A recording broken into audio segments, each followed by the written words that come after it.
Good evening, everyone. We welcome you in live at Civic Field. The Port Angeles Lefties return home after a 3-game road series across the pond in Victoria. Now they take on the Bend Elks. The Lefties look to continue some strong play at home to get back on track in their second half schedule. Port Angeles comes off the sweep at the hands of the Victoria Harbor Cats. The Lefties were outscored 28-7 across those 3 games. So Port Angeles, they're back in town. Bend Elks, everybody. A lot of new names for this second half roster for the Lefties. Quite a few guys making their debut during the 3-game set against the Harbor Cats, and a few more guys making their debut tonight.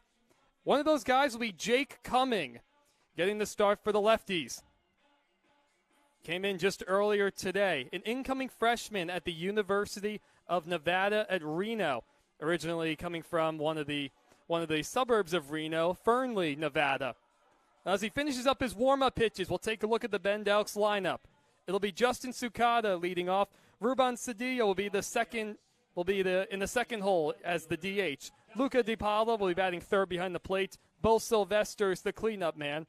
Ty Silva will be batting fifth. Maddox Maloney will hit sixth. Ryan Christensen's the seventh man. Avery Ortiz will bat eighth. And Masuyaki Kawashima out of Japan will round out the order for the Elks, batting ninth.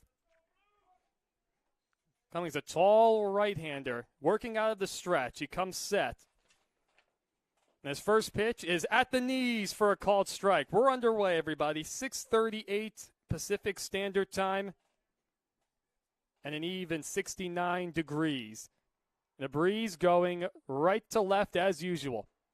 Swung on and missed. 0-2 the count to Sukada. Out in front of that fastball. Sukada out of... Oh, that's going to be a tough pronunciation. Eya, Hawaii. 5'8", 160 pounds. So that one's just outside 1-2 the count. Rising sophomore at the University of Portland. Another new guy for the Lefties, Julio Vasquez III, playing around even with the bag.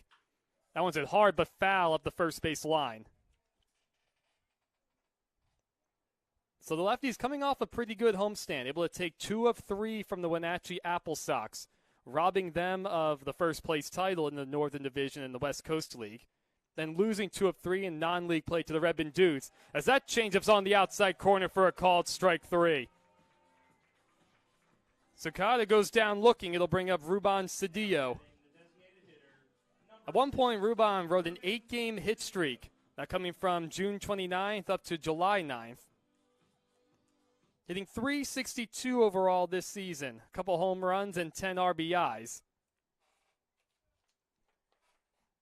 Goodness, seeing some of the wind going from right to left surprised me because the flags were quiet all through batting practice. As the first pitch misses upstairs, 1-0 the count. So the Lefties lost 2 of 3 in, 3 very competitive and close games that came down late against the Redmond Dudes in non-league play. And then, that curveball's on the inside corner, 1-1 the count. It was a pretty one-sided affair in Victoria. Even the first night, that 4-1 game, I was able to go there in person. It felt like more than 4-1. 1-1 swung on and missed. Got him way out in front of a breaking ball away. So the Lefties come into play 2 and 4 in their second half schedule. They come in and even 3 games behind the Apple Sox. Are off to a 6-0 start. Cumming comes set. Here's his 1-2. That one's ripped in the left field over the head of Vasquez for a base hit. So a 1-out base runner for the Elks. That'll bring up Luca DiPaolo. And as he settles his way in, we'll take a look at the Lefties defensively. It's Julio Vasquez over at third, the first time we're seeing him, making his debut. Isaiah Walls at shortstop. He was able to get to play up in Victoria. Mauricio Guardado is the second baseman. Travis Helm at first. Chase Taylor behind the plate. Cam Custers in left. Chance Dowdy the center fielder. And Trent Jackson in right. As the first pitch breaking ball misses outside. And, of course, it's Jake Cumming, everybody, making his debut for the Lefties. DiPaolo saw limited action last season as a freshman at USC. That one's in the dirt. It gets away from Taylor, and no throw down to second. So Cedillo advances on the wild pitch. Always an interesting dynamic and a good challenge for a catcher to get on the same page as his pitcher, especially the way summer ball works sometimes. You get new guys coming in, especially pitchers throughout the season. Here's the 2-0 incoming. That one's hit hard down the left field line, just foul. Foul by about half a foot. So 2-1 the count. Feels good coming back. A few good days in Victoria, British Columbia. Everything's back in feet and yards and inches. Every time you pull up Google Maps, you get meters coming up in kilometers. I know what all that means, running track. Everything's used in that stuff, but telling everybody else it's this many meters away, they go, what? That one's hit hard. That's going to be a fair ball in the left field. Custer comes up with it. They'll hold up the runner Cedillo at third as the throw comes back into third. Back-to-back singles puts men on first and third with one out. So the Elks threatening early. That'll bring up Bo Sylvester. He's listed as a catcher. He'll get the start at first base tonight. Rising sophomore at Oklahoma State University. Out of Kailua, Hawaii. Gotta love the Hawaiian presences. So that one's hit hard, but foul. Look out over there by the Elks dugout. So 0-1 the count. Sylvester hitting .206 this season. A home run, 4 RBIs. 1 for 8 with a double in his previous series against the Cowlitz Black Bears. That one's on the outside corner, 0-2 the count. Coming, looking for a strikeout. The second baseman, Guardado, playing, well, I'm used to saying our guys play close to second. He's really close to it. In the dirt, 1-2 with the breaking ball. And you have Walls playing deep in the hole at shortstop. Well, it's interesting to see some of the spray charts and the scouting reports that guys get on all these batters. The 1-2, a high bouncer foul down the third base line. And going back to the weather at the ballpark, beautiful sunny day. I see a few clouds way off in the distance in left center over those trees. You guys might be able to see it too. Of course, the mountains or the foothills of Olympic National Park. What a sight. The 1-2 pitch. In the dirt again, a good play from Taylor. Chase was able to get some much-needed rest over the past week or so. Still getting his at-bats. A little more trading off behind the plate. Shortly the first from DePaulos. That one's ripped. Flag down by Vasquez at third. He'll come home. It's a high throw to Taylor. Good play by him to recover to get the out. Cedillo cut down at the plate. So now it puts men on first and second with 2 outs. Sylvester reached on the fielder's choice. DePaulo up to second. It was a good play by Vasquez. The ball was hit hard just to flag it down. I thought initially he might try and go for the around the horn double play just with how hard it was hit. Taylor made an excellent play, though, because that throw came in pretty high. So first and second with 2 outs, no score. Brings up Ty Silva out of Las Vegas, Nevada, and that first pitch is low. Silva, an incoming freshman at USC. According to Prep Baseball Report, he's clocked exit velocities up to 102 miles per hour. He must be using the BB core and not wood. On the outside corner, 1-1. And Ty hitting .206 this summer. No home runs, 8 RBIs. Well, now you have the shortstop Walls playing behind DePaulo at second, even with the righty up. A little low, 2-1. Taylor liked it, though. He gave that glove gesture out to Cumming on the mound. Go, all right, that's a good pitch.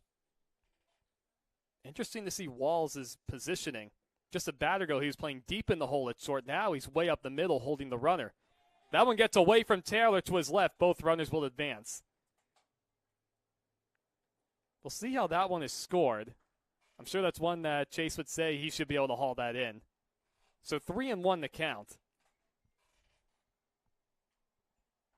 And the base hit will likely score 2, and that will go down as a wild pitch. So already the second wild pitch for Cumming. Jake Cumming just graduating high school, about to start college. Well, that one gets away from Taylor. Goes to the backstop. Not much room back there, so nobody advances. Silva walks. They'll load the bases. Almost looked like Chase got crossed up. I mean, I guess he didn't. He's not going out to talk to Cumming. So an early jam for Jake Cumming. It brings up Maddox Maloney. Maloney out of Springfield, Oregon. Incoming freshman at the University of Oregon. This time is called by the home plate umpire. Now he's ready to go. Maloney hitting .208 this summer. No home runs, 4 RBIs. Cumming still working out of the stretch. His first pitch is a little low. Looked like it popped in and out of the glove of Taylor. So 1-0 the count. So Cumming now trying to get his command back, and Taylor trying to get on the same page as him. Again, never an easy thing trying to get all that chemistry in order. That time he gets the called strike 1-1. Maddox Maloney not a fan of that call. It did look like a similar pitch that was just called a ball. Everybody straight up and playing back on the lefties infield, trying to knock something down. That's a good fastball, 1-2 the count. Maloney not a fan of that one either.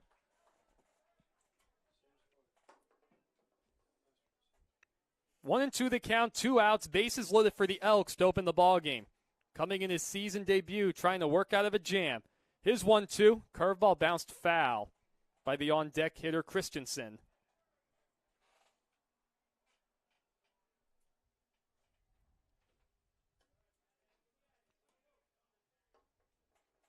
Also, we'll try it again. Cumming comes set. Little rock. And his pitch, check swing on a breaking ball. Did he go? No swing. Oh, they have a runner and a rundown. Oh, wow. I don't think Taylor saw that initially. The Ty Silva at first took off to second. I guess just not realizing it was running up the back of Sylvester down there. Taylor didn't see it because they would have had him in a rundown. So a break for the Elks, now 2-2. Here's the pitch from Cumming. What happens here? There are 2 men on third. Well, now Taylor running at them. Sylvester just took off. Now they throw. Oh, good play from Walls to keep that around. Now a throw comes to the plate. And now they have DePaulo on a rundown. Throw back to third. Nunez now chasing him down. Or excuse me, Vasquez chasing him down. Eventually he's able to put the tag on himself. Goodness. 2 consecutive pitches, some horrific base running from the Bend Elks. I've really never seen anything like that before. Almost intentionally getting yourself in a rundown with the bases loaded and 2 outs. So the lefties will take it. The Elks leave the bases loaded. And a couple hits, some command issues from Cumming. Scoreless game as the lefties will take their first at-bats.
Welcome back, everybody. The lefties coming up to bat for the bottom of the first in a scoreless ball game.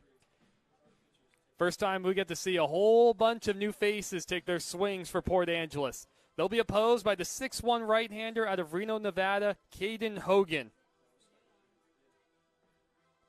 Previously pitched for Sierra College. He'll be playing for University of California at Davis.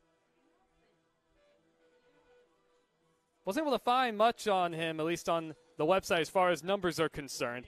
Let's take a look at the Lefties lineup. It'll be Isaiah Walls. He had a good showing up in Victoria. He'll be leading off. Trent Jackson back in the second spot. Roberto Nunez continuing to be the designated hitter for the Lefties, hits third. Mauricio Guardado, another new guy, is in the cleanup spot. Chase Taylor's hitting fifth behind the plate. Cam Custer's the sixth man. As Walls pops the first pitch up around home plate. DiPaolo off with the mask, and it lands right on top of the overhanging screen across the top of home plate. Over the past couple of weeks, we have seen at least 4 or 5 pop-ups like that end up going past the screen and then just landing right on top of it, taking outs away from catchers. If I recall correctly, it's really benefited the Lefties more than the opposition. Big swing and a miss, 0-2 the count to Walls. Chance Doughty's the seventh man, Travis Helm about eighth, and Julio Vasquez will round out the order for Port Angeles. That 0-2 pitch is ripped in the left for a base hit. Walls able to get this started. Good swing from the incoming freshman at Concordia University in Irvine, California. That'll bring up Trent Jackson. He's been around all summer long, hitting an even .307 in West Coast League play. 3 home runs and 12 RBIs. He swings to the first pitch. He likes to do that. Short right center field. Silva on the run, and it's going to drop in front of Ty Silva and Christensen for a hit. So the Lefties getting things started in a hurry. Base hits from Walls and Jackson. And you have to respect Jackson's power. Silva and Christensen were playing so deep, they had no chance. If anything, the second baseman, Masuyaki Kawashima, probably had the best shot at that ball, but he never went after it. Well, that brings up Roberto Nunez. He shows bunt. It's up the first base line. Sylvester comes in again. It bobbles it. Flip over the first. And just in time to get Nunez. Well, a good job from Caden Hogan going over the cover. That took me by surprise, probably everybody else. Sacrifice bunt for Roberto Nunez. How about that from the man who comes into play third in the West Coast League in hits, hitting over .360. So let's see, 3-1 on that putout. Walls up to third, Jackson to second, and it brings up Mauricio Guardado. Swings the first pitch, he comes up empty. That is exactly how Mauricio wanted me to introduce him for the first time on the broadcast. So the third baseman, Ortiz, playing right on the lip of the grass. Everybody else playing back, off the end of the bat, and Guardado's behind 0-2.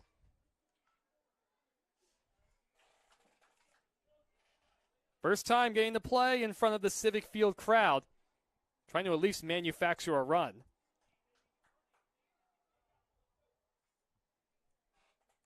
Hogan out of the stretch, a high bouncer, and fouled off of Guardado in the box. Home plate umpire sure to make that call right away.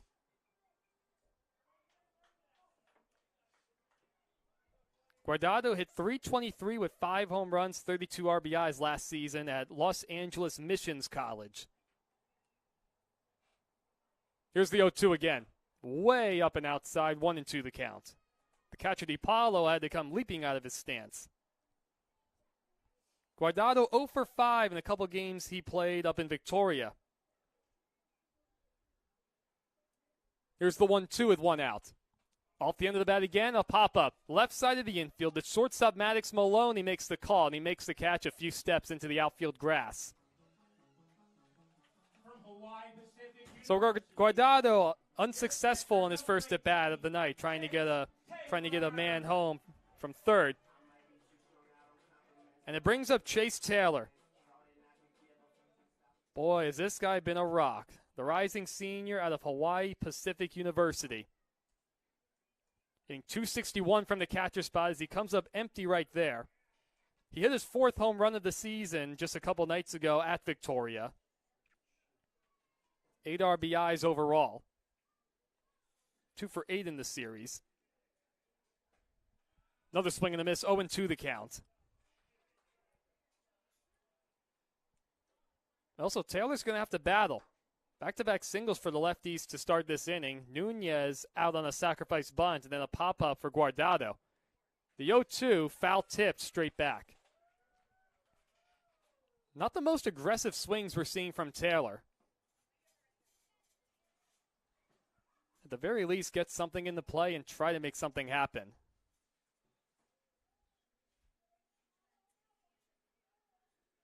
The wind has calmed down ever so slightly. The leaves aren't really moving as much in right field now. Caden Hogan comes set. Here's the 0-2 again. That one's right off the hand of Taylor. Oh, what's going on here? The umpire's saying no, it hit the bat. Taylor was jogging over right away. That looked like it got him on the hand to me. Now the home plate umpire is going to go talk to the first base umpire. 3 umpire crew tonight. I mean, that's one of those. You have to go by the sight and the sound. So for right now, it's a foul ball. Taylor remaining at home plate. It looked like it was initially going to be a major break. The last thing any pitcher wants to do is hit a guy on an 0-2 count. I mean, maybe Taylor can take his batting glove off and show a potential bruise or ball mark. I've seen that work before. When you get hit by a baseball, especially from a guy throwing reasonably hard, that seam mark shows up pretty quickly. Somebody needs to tell Chase that. Get his batting glove off. The eye test always works, everybody. So after the discussion, Taylor's going to remain at home plate, so a foul ball officially. Behind 0-2, Walls at third, Jackson at second. So that one's ripped to the left side. Diving stop Maloney. He can't hang on to it, though. A run will cross the plate. Oh, great job from Taylor. Able to come back from that. You thought you initially had first base on a hit-by pitch, especially getting hit in the hand, and then hitting that line shot to open the scoring. 1-0 Lefties, 9th RBI of the season for Chase. That was a really good play from Maloney at short, too. I don't think Jackson was going to be waved home just because of how hard it was hit. So Trent able to get up to third. First and third, 2 outs for Cam Custer. So that first pitch misses outside, 1-0 the count.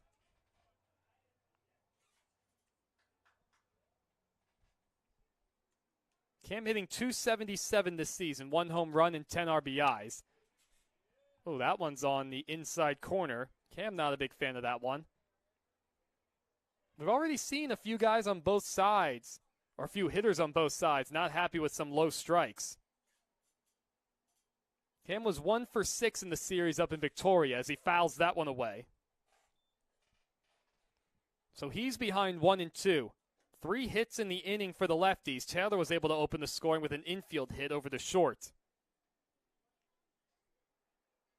Taylor inches his way off the bag. And there he goes. As the pitch is fouled straight back from Custer. Well, you talk about a pitcher not paying any attention to a man at first. Even for a catcher, Chase will take off. He's stolen 4 bases. Pretty good overall athlete. A little shorter lead now. Here's the 1-2 to Cam. A little low, 2-2. The Bend infield started to jog off, including Hogan. The right fielder, Christensen, playing pretty shallow. Taylor inching off again. He's going to go. There he goes. The 2-2 is ripped deep a foul down the left field line. I think he hit that one over my car.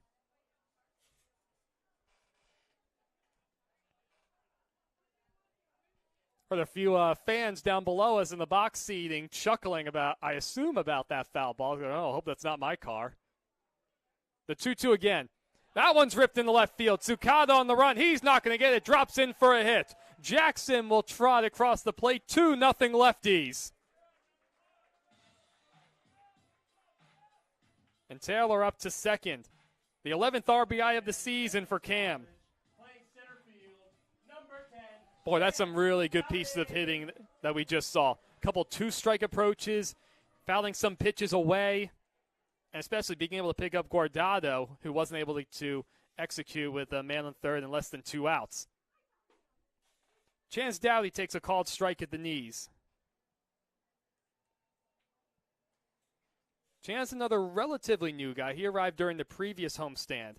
Out of Lacey, Washington, the true sophomore at Edmonds College. He rips one into left, and Tsukada's not going to be able to get that one.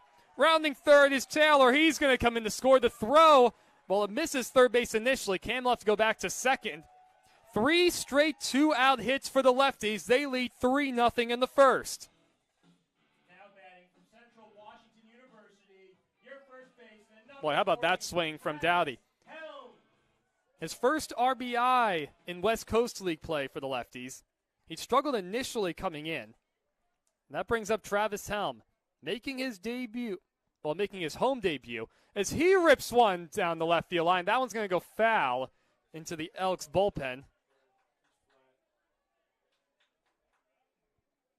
Already 5 hits in the inning for Port Angeles. And they're really getting a good look at Hogan's fastball. They're not getting tricked at all. It's a pretty straight-looking and over-the-top delivery. Kind of closes off his stance out of the stretch. So he throws across his body. He gets the call on that inside corner. That's definitely a pitcher's pitch. So Custer at second and Dowdy at first. And Travis Helm at the plate. He played for Clark College in 2022 for his freshman season. Outside, it doesn't get far enough away from DePaulo for anyone to advance. Then he transferred to Central Washington, Travis Helm did. Limited action, though, 7 for 18 with a couple doubles last spring. He'll definitely get his share of at-bats over the next 3 weeks to round out the season. Swung on and missed to that 1-2 pitch. So that finally retires the side. The Lefties send 8 men to the plate. They push 3 runs across on 5 total hits. And especially all the damage coming with 2 outs. Really good inning for Port Angeles coming back home. To the second we go. 3-0 Lefties.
Jake Cumming in his season debut with the Lefties will get back to work, stake to a 3-0 lead going to the second. Maddox Maloney will lead us off in the 6th spot. He was initially at the plate when Luca DiPaolo was eventually tagged out, getting in a rundown between third and home. Well, initially was Sylvester getting in a rundown, so that first pitch misses outside, 1-0 the count. So the Elks have the bases loaded with 2 outs. And 2 consecutive pitches, they almost had guys just inexplicably get into rundowns. It was initially Silva at first who almost ran up the back of Sylvester as that one just plunks Maloney. So he'll take his pitch on a hit batter. Cumming did walk a guy in the first, that being Silva. Still trying to settle in as far as command is concerned. It brings up Ryan Christensen. But anyway, so Silva nearly ran up the back of Sylvester at second base with the base loaded. Chase Taylor behind the plate just didn't see him to throw him out. And then the very next pitch, Sylvester, it almost looked like he was taking off to go steal, even though you had Luca DiPaolo at third. So he got himself in a rundown. Taylor nearly threw the ball away as Christensen swings and misses at that first pitch heater. Then eventually the Lefties were able to execute the rundown, able to tag out Luca DiPaolo, who didn't do anything wrong. Just wrong place at the wrong time, thanks to his teammate. There goes the runner as that pitch is fouled straight back into the screen. Pretty good jump from Maloney.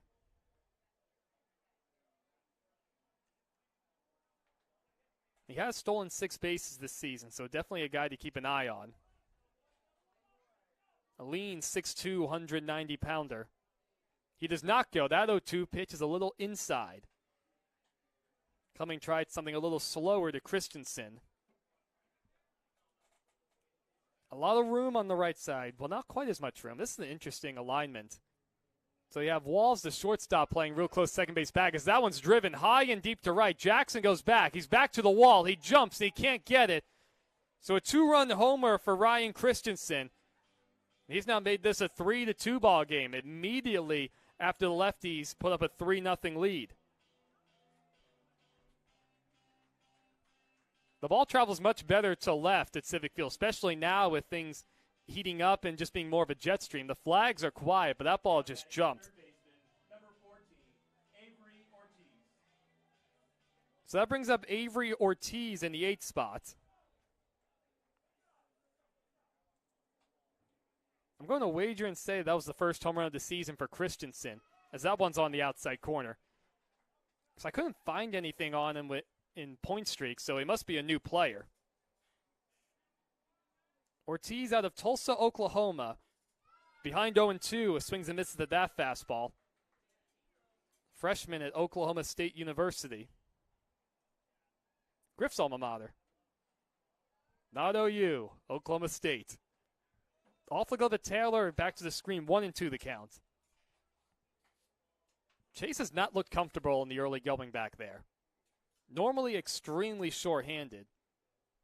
Ortiz hitting 156 this season, a double and 4 RBIs.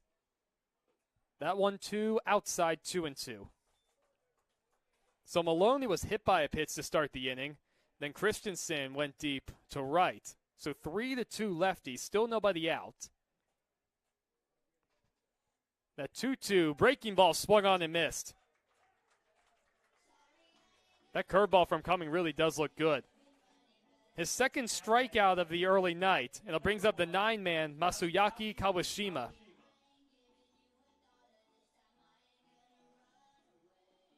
.5'10", 170-pound lefty coming in out of Japan. New player for them.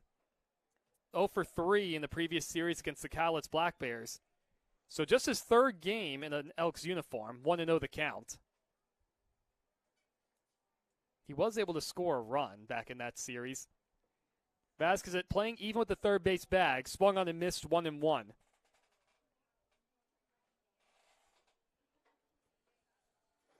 A really good crowd down below us. Lots of box seats people, lots of families, lots of host families. Swung on and missed 1-2 the count. As to be expected, the weather is very pleasant out here. And even though it's still on the windy side, just the way the seating is set up, you're not going to feel the wind if you're sitting in those box seats right below the press box. Here's the 1-2 with 1 out. Curveball swung on and missed. Back-to-back strikeout for Jake Cumming. So at the moment, a good bounce back from him after allowing the 2-run homer. Now batting number 15. That brings up the leadoff man, Justin Tsukada. He struck out looking on 3 pitches his only at bat. Hitting 191 coming into play, no home runs and 5 RBIs. He shows bunt on the first pitch. He pushes up the third base line. It'll go foul.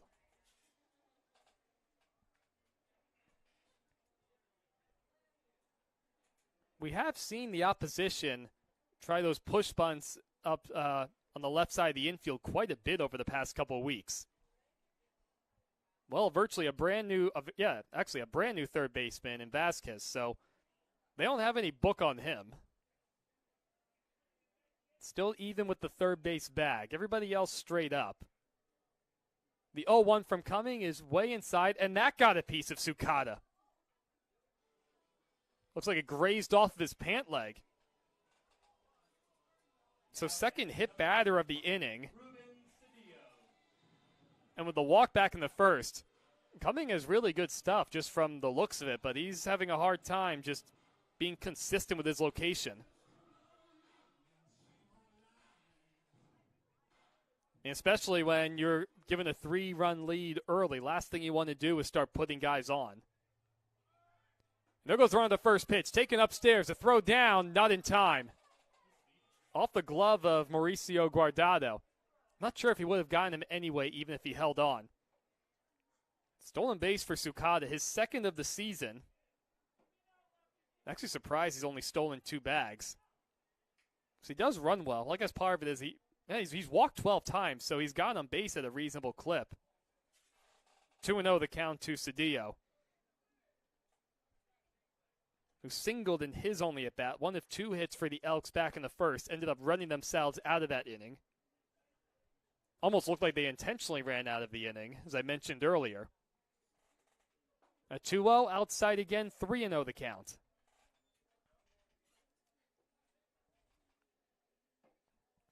DiPaolo waits on deck, who also singled.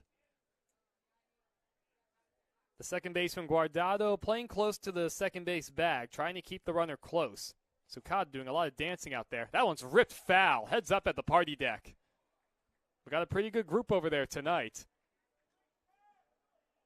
That'll be the first time we've seen a line drive into the party deck. So 3-1 the count. Cedillo got the green light.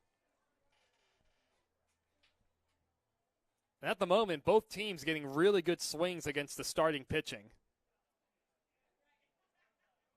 Cumming comes set, checks the runner once, and he kicks and deals way outside.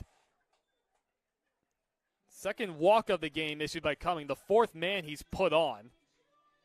First and second, 2 outs. Right now, Cumming trying to just escape this jam with the lead. As time is called, here comes Earl Smith. He often jogs out there very quickly, like he's in a major hurry. A bit of a more slow and relaxed trot out there. His conversations usually don't last long. So it's just him out there with Cumming. Taylor, the catcher, is out there too. And the batter will be DiPaolo. He also singled back in the first. That's one of the longer meetings we've seen from Smith. Usually we don't even see the home plate umpire have to start walking out to break it up. Well, you know, one of those things.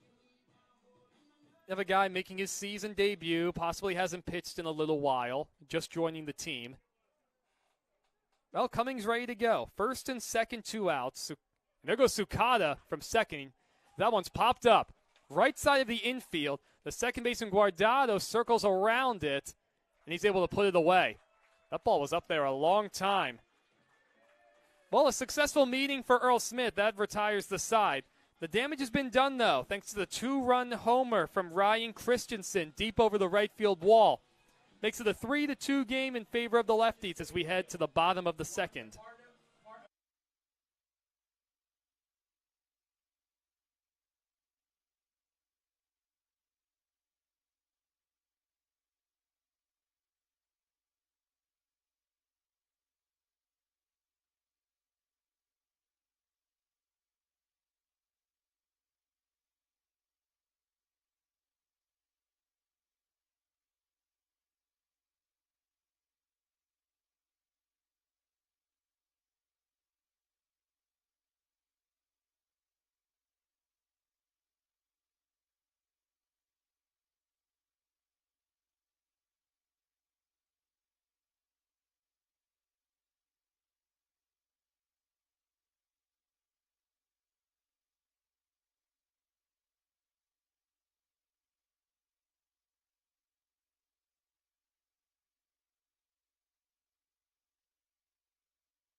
Welcome back to the broadcast, ladies and gentlemen. I'm Evan Schmeiser. 9-1-2 coming up for the Lefties. Caden Hogan will get back to work for Bend, allowing 5 hits back in the first. It initially looked like he'd be able to escape the jam, but then just all the damage coming with 2 outs. Julio Vasquez will get things started. Isaiah Walls and Trent Jackson will follow him. Vasquez making his debut with the Lefties tonight, originally out of Toronto, going to school at Howard College. Slightly open stance for him. as he takes a first pitch on the inside corner for a strike. Looks like that spot down and in to righties is going to be open for business the entire night. Hogan have the windup. That one's in the air down the right field line, foul territory. And that will drop right by the fence. Look, it did get out of play by the Lefties bullpen. Christensen gave it a look. Here's the 0-2 pitch. Fouled into the screen. So Vasquez able to stay alive. The third baseman, Ortiz, playing nearly on top of the third base line. Well, you saw all the righties in the lefty lineup just really getting ahead of these pitches and hitting it to left. As that changeup is right over the head of Vasquez. I don't think Hogan got a good feel of that one. Here's the 1-2. That one's back towards the middle. Flag down by Hogan. He tosses over to the bag himself, running it 3/4 of the way there. So on the 1-3 put out, it'll bring up Walls. Number 26, Isaiah Wall. He singled to start the ball game. Well, he does have a sweet swing. 3 for 10 in the Victoria series. Got to see him put up a few hits, as that one is upstairs off the glove of DePaulo. What is going on with the catchers tonight? They can't squeeze anything right now on both sides. Walls is one of those, it's the kind of swing that basically any standard coach would teach. A very level, flat swing, and he makes a lot of hard contact. At the knees, 1-1.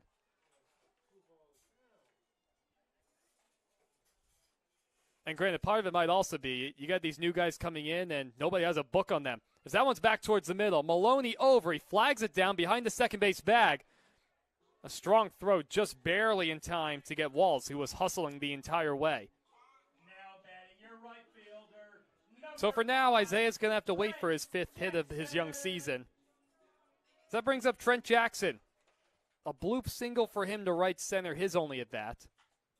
Swings the first pitch again. It's lined out to center. Ty Silva barely had to move as he puts it away. So the lefties go down 1-2-3 in their half of the second. 3-2 lefties is our score against the Bend Elks through 2 full. We'll be right back, everybody.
I'll come back just a bit early for the top of the third, everybody. 3-2 lefties over the Elks.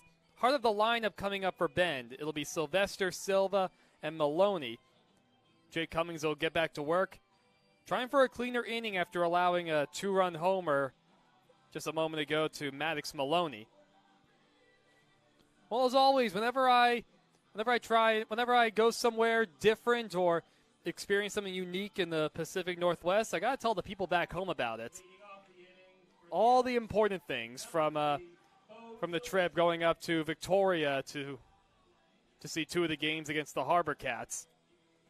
So let's see. You're not going to hear any typical stuff as far as the usual tourist attractions. So, of course, I've never heard so many A's and sorries before. That's for one. We don't exactly say that in New Jersey, 'cause that one's laced foul over the party deck. Good swing right there from Sylvester. Reached on the fielder's choice his only time up on a ball hit hard to third. Cummings still working out of the stretch. Here's his 0-1. Down and away, 1-1 the count. I tried the sweet tea up there, and I was very surprised. The quality actually rivals the South and Texas. And I've had my share of Texas-made sweet tea, I can promise you that. I was very pleasantly surprised. Swung on and missed, 1-2 the count. Let's see. Griff was very excited to try poutine. Let's see if I can remember it properly. French fries with a certain kind of gravy and cheese curds in it, or cheese sticks. Griff's giving me the thumbs up. Thanks, Griff. Breaking ball in the dirt, 2-2 the count. He enjoyed it. I can see why. I tried a bite. It was very nice. Very, very nice. I can also say that at least talking to the general public, and I talked to quite a few people, the Victoria, BC people seem very soft-spoken. The 2-2 is ripped deep down the left field line. It'll hook foul and over the batting cages. That was a shot.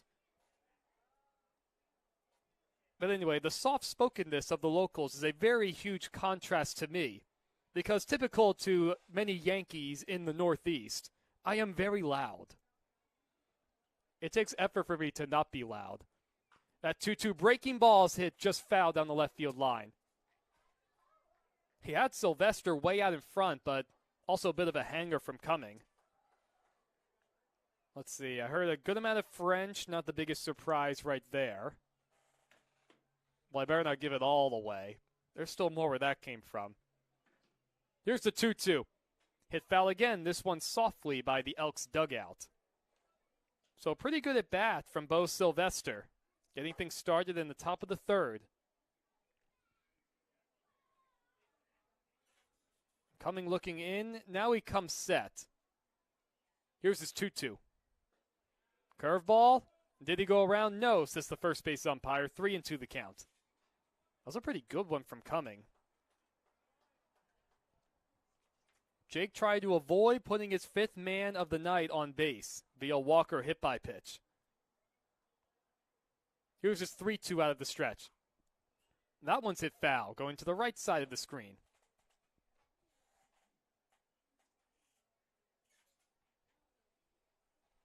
Yeah, real good at bat. Here comes the 10th pitch. That's a good way to drive someone's pitch count up. Here's the 3-2 again. Curveball on the inside corner for a called strike 3. Sylvester had already tossed his bat aside. He's got words for the home plate umpire. Well, now he'll walk off. The 4th strikeout of the night for Cumming. He really does have that curveball working. And the inner half to righties has been, it's been a generous strike the entire early evening. It brings up Silva. He walked his only appearance in the first as he takes down and away 1-0. I do highly recommend, though, taking the ferry across from Port Angeles to Victoria. Even the ferry ride alone was really cool. Outside 2-0. Made sure to wear my Port Angeles Lefties white bucket hat that Matt Acker gave me. Went up to the top deck, outside 3-0 the count, and just looked off into the distance. Obviously, I was not working the boat in any way, but you feel like you're some important captain when you strike a pose like that. A good time, a very good time. Here's the 3-0 to Silva. He gets a green light, and he hits that one foul by the Elks dugout.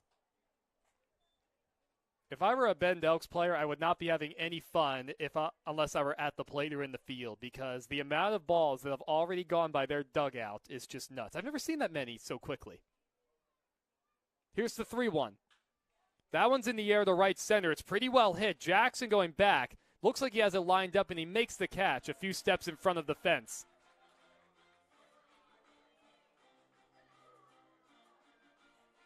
So Jake Cumming able to put away the first 2 men of the inning, even with the long at bat to Sylvester. It brings up Maddox Maloney. Was hit by a pitch, his only appearance in the second. One of 2 batters that Cumming has hit tonight. Trying to work a 1-2-3 third. 3-2 Lefties over the Elks. Ben putting up 2 runs in the second on the 2-run homer from Maloney. The Lefties putting up 3 2-out runs in the first. Is that pitch called inside? 1-0 the count. It's been a strike for the most part in the early goings. That curveball low, 2-0. Much tougher to get a swing and a miss early in the count, and that pitch riding down and out of the zone compared to 2 strikes. 2-0 fastball, look out! That ball hit right off the fence, maybe about 5 feet over from the Elks dugout. Also looked like it went right over the head of Ryan Christensen waiting on deck. A 2-1 way outside, 3-1. A lot of deep counts for Cumming. And of course, you have to throw inside, or at least try and establish the inner half for any pitcher. But boy, the Elks are really getting around on Cummings' pitches. Here's his 3-1. Way outside, it gets past Taylor. So Maloney will take his base. The 3rd walk of the night issued from Jake Cumming. The 5th batter he's put on. That'll bring up Ryan Christensen. 2-run homer in his only at bat in the second. And we're going to get a meeting on the mound with Taylor coming out. Probably just a way to reset if you're Cumming, and just to remind, like, hey, this is the guy who took you deep before. We got to be careful. We need this strategy. Wonder how he'll pitch him. Christensen standing pretty close to the plate. And there goes Maloney. The pitch taken low. No throw from Taylor as Maloney goes in standing up. Now, Cumming has not paid attention to the base runners for the most part. I think Ben might be on to that. There he goes to third. Check swing to throw down to third. Not in time. So on back-to-back pitches, stolen bases from Maddox Maloney. Well, he's up to 8 stolen bases on the season now. And just like that, the tying run at third with 2 outs after it looked like it was going to be an easy inning for Jake. Curveball low, 2-1.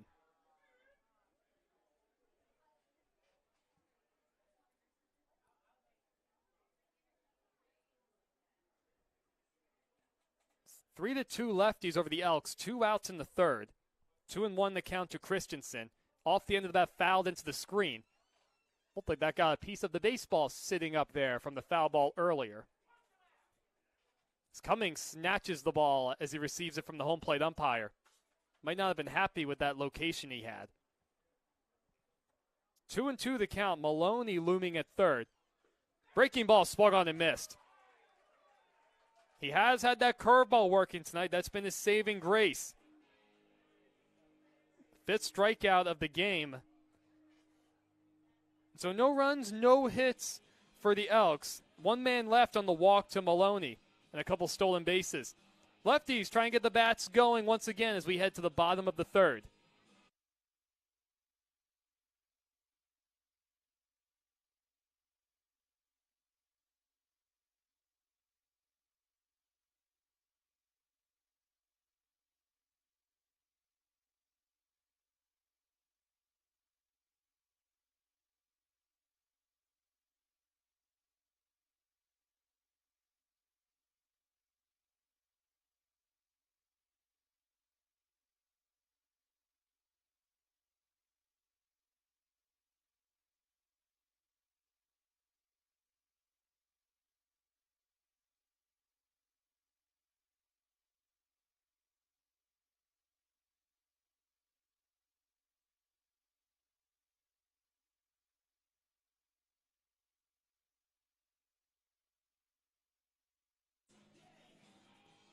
Roberto Nunez, Mauricio Guardado, and Chase Taylor will be our hitters as we get ready for the third. Caden Hogan will get back to work, allowing 3 in the first, then working a 1-2-3 second inning. Roberto, a sacrifice bunt for him in his only appearance. He swings the first pitch. The fair ball up the third base line. Backhanded by Ortiz. Throw the first on one hop. Not in time. Looked like Sylvester ended up coming off the bag. A heck of a play from Avery Ortiz. I mean, he made that throw way in foul territory. Well, either way, an infield hit for Roberto. Second infield hit for the Lefties tonight. That brings up Mauricio Guardado. He popped out to short, his only at bat. Mauricio, a very high-energy guy. Zisho's bunt, and he brings it with him. It gets past the pitcher, Hogan. Kawashima comes to get it. He throws the first. It gets away towards the Lefties' dugout. Up to third goes Nunez. So an infield hit for Guardado and an error on the throw to allow Nunez to move up. Good to see the Lefties playing some small ball of their own. If I'm not mistaken, that's the first hit for Guardado. Just make sure to double check that. And it is the first hit for Mauricio. Good for him. Just the chemistry he seems to have with his guys during batting practice. You would think he's been around the entire season. But nope. Played a couple games up in Victoria. This is his first home game. On the outside corner to Chase Taylor for a strike. RBI single for him on an infield hit to shortstop, his only at bat. So the Lefties back in business. First and third, nobody out. And there goes Guardado. Pitch taken low. They're going to throw through the second. Not in time. First stolen base of the season for Guardado. A big-time jump. 1-1 the count. Nunez, who doesn't run super well, stays at third. 3 infield hits for the Lefties. Nunez got it started with one over the third, then the bunt hit from Guardado. Second and third, nobody out for the Lefties. The 1-1 to Taylor is fouled straight back. Pretty good swing at that one.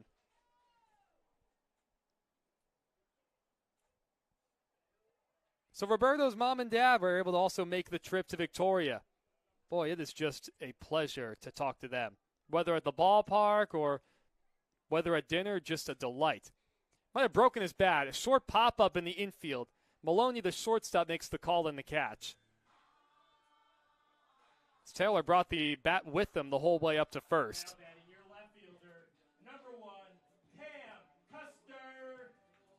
So for the moment, the base runners will have to stay where they are as that brings up Custer.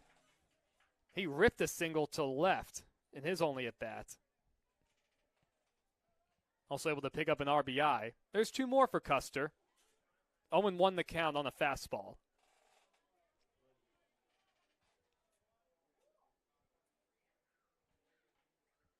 Roberto swung on and missed at a high fastball, 0-2 the count. Kind of a half swing from Cam. So Roberto Nunez the second, the dad of Roberto Nunez the third over at first, served in the military. Good chance his son will do the same thing eventually. High in the air down the left field line. Foul territory. Ortiz is back. Sukada came in, and that one's out of play. Way up in the air from Cam. Yeah, pretty good chance. Well, very likely that if Roberto's not drafted next year, he'll begin flight school and serve in the Air Force. Although 2 is ripped in the left. On the run is Sukada. He's going to make the catch in fair territory. Nunez will tag and score. Good at bat for Cam. 4-2 Lefties in the third. Let's hear it, Civic Field. And a really good at bat from Cam, especially being able to pick up Chase. Number 10, Chance Dottie. So Cam remains consistent at the plate as that brings up Chance Dottie. RBI single for him back in the first. And you have Guardado, who remains at second. He runs well. A pretty short lead, though. Masuyaki Kawashima, the second baseman, keeping him close. Off the hands, hit foul.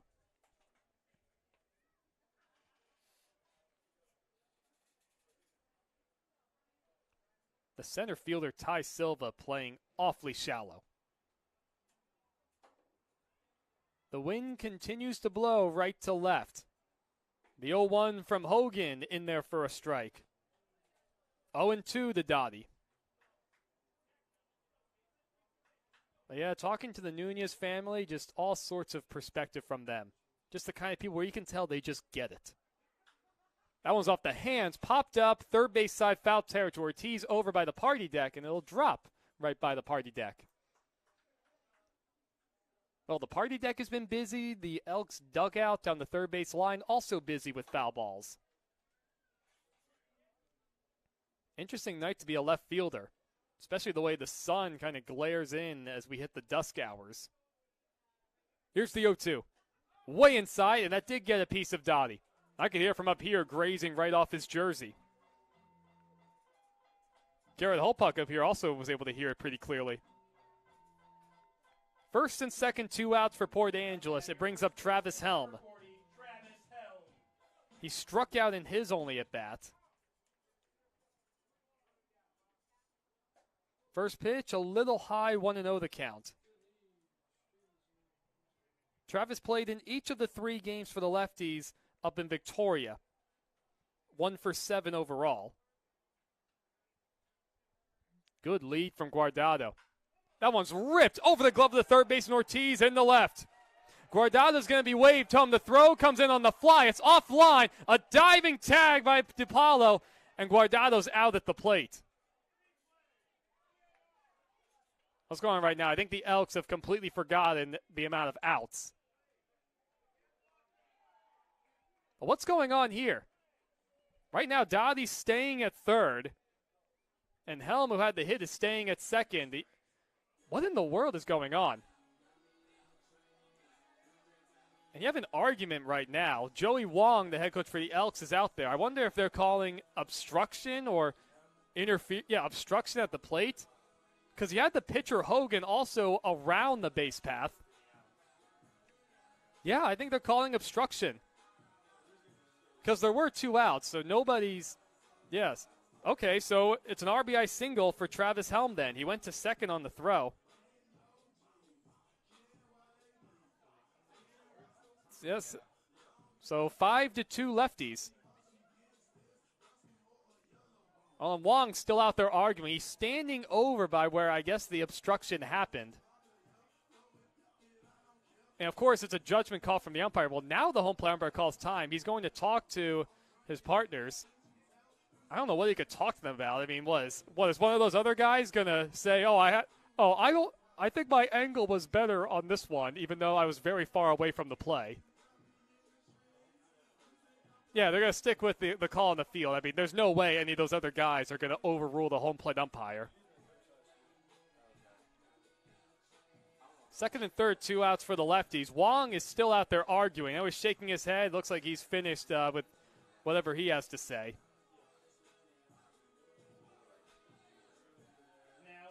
I was surprised to see the call. I mean, of course, we'll take it. 5-2 Lefties. So it brings up Julio Vasquez. Travis Helm with his first RBI of the season. That played at Guardado. Dowdy at third. And Vasquez rips down on the left side. That's going to split the gap and go all the way to the wall. Dowdy scores. Helm comes across. Vasquez digs in the second. He'll hold up there with a 2-run double. 7-2 Lefties. Julio is fired up.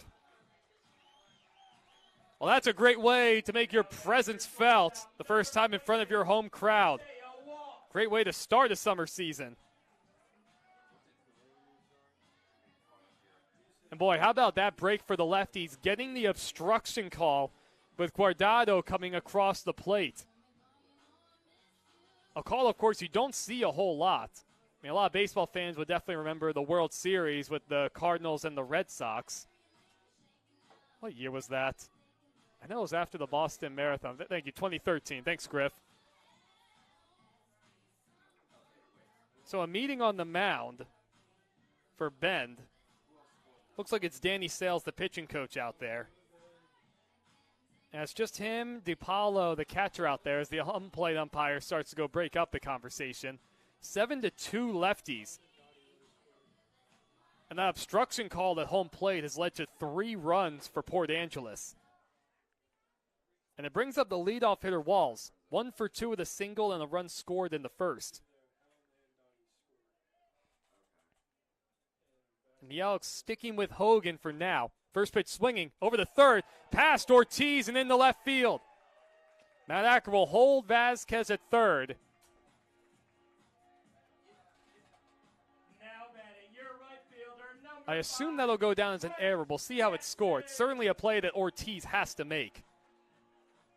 As Jackson will dig into the left-handed batter's box. That's one of those where you have to decide whether you're going to charge the ball or commit to waiting back on it. Ortiz got caught in between and then tried to do an Olay. And the lefties have batted around. Jackson, the ninth man to come to the plate. In the dirt, 1-0. They appeal the swing. And yes, they do say it's a swing. At least the field umpire standing by second. Jackson, I don't know if he's been like this the entire season, but over the past week and a half, he's turned into an ultra-aggressive first-pitch swinger. Out in front, 0-2 the count.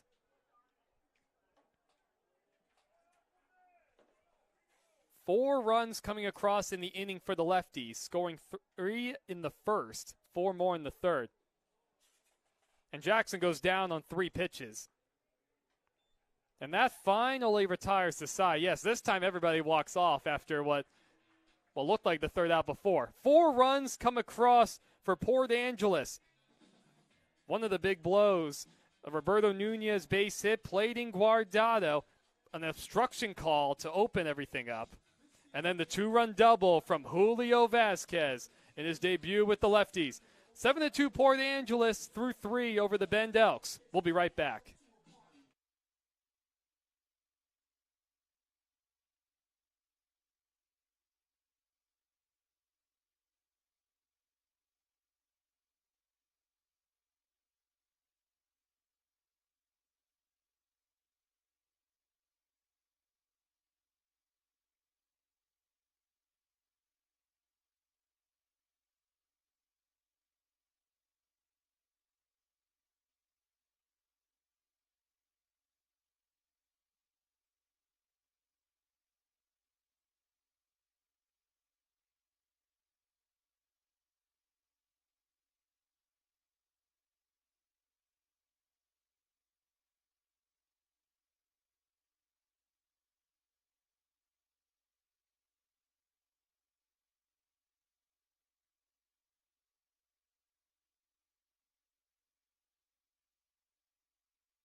A new pitcher for the lefties, Cole Acker, will take over as we head into the top of the fourth.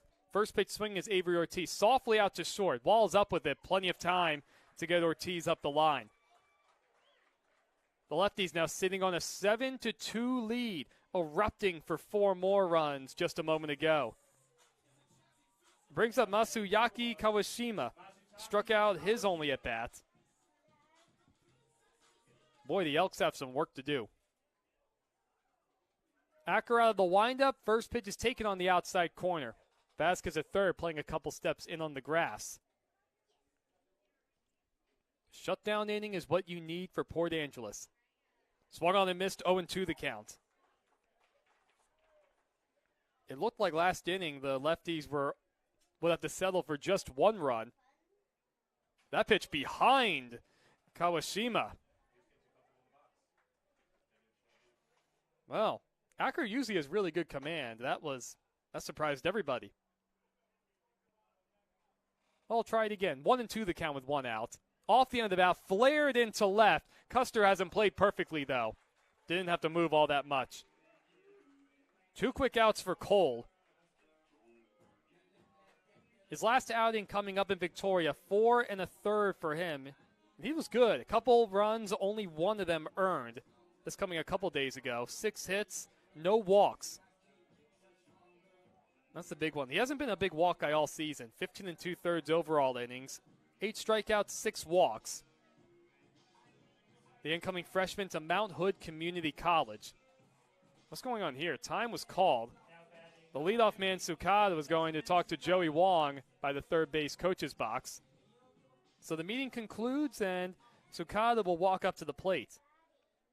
Hit by a pitch in the second, also struck out in the first. And the first pitch is a little high, 1-0 the count. Vasquez once again playing in just in case of a bunt. Helm at first playing even with the bag. 1-0, outside 2-0.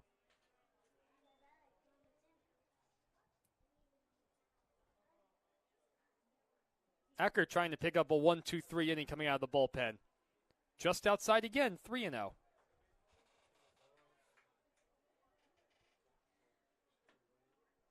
The lefty outfield shallow all the way around. And a 4-pitch walk to Sukada. Second time he's on base tonight. So with a 2-out walk, it brings up Ruben Cedillo. The designated hitter tonight, singled back in the first, and then walked in the second.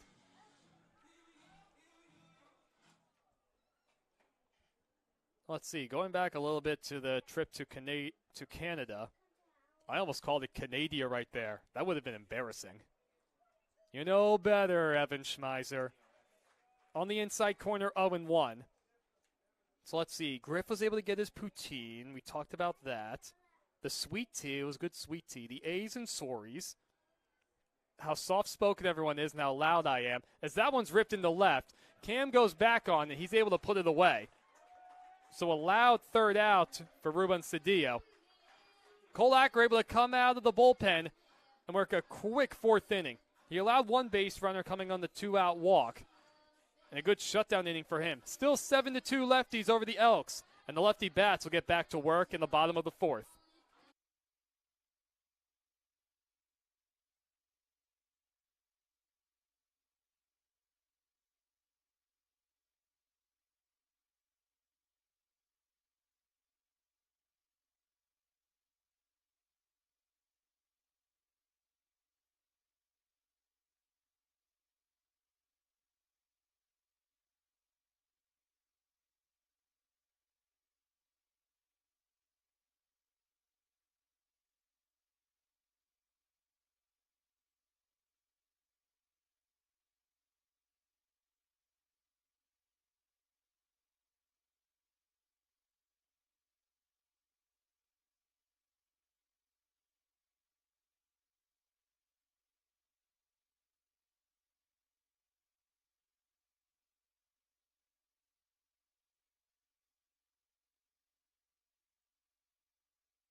Also, both teams now going to their bullpen.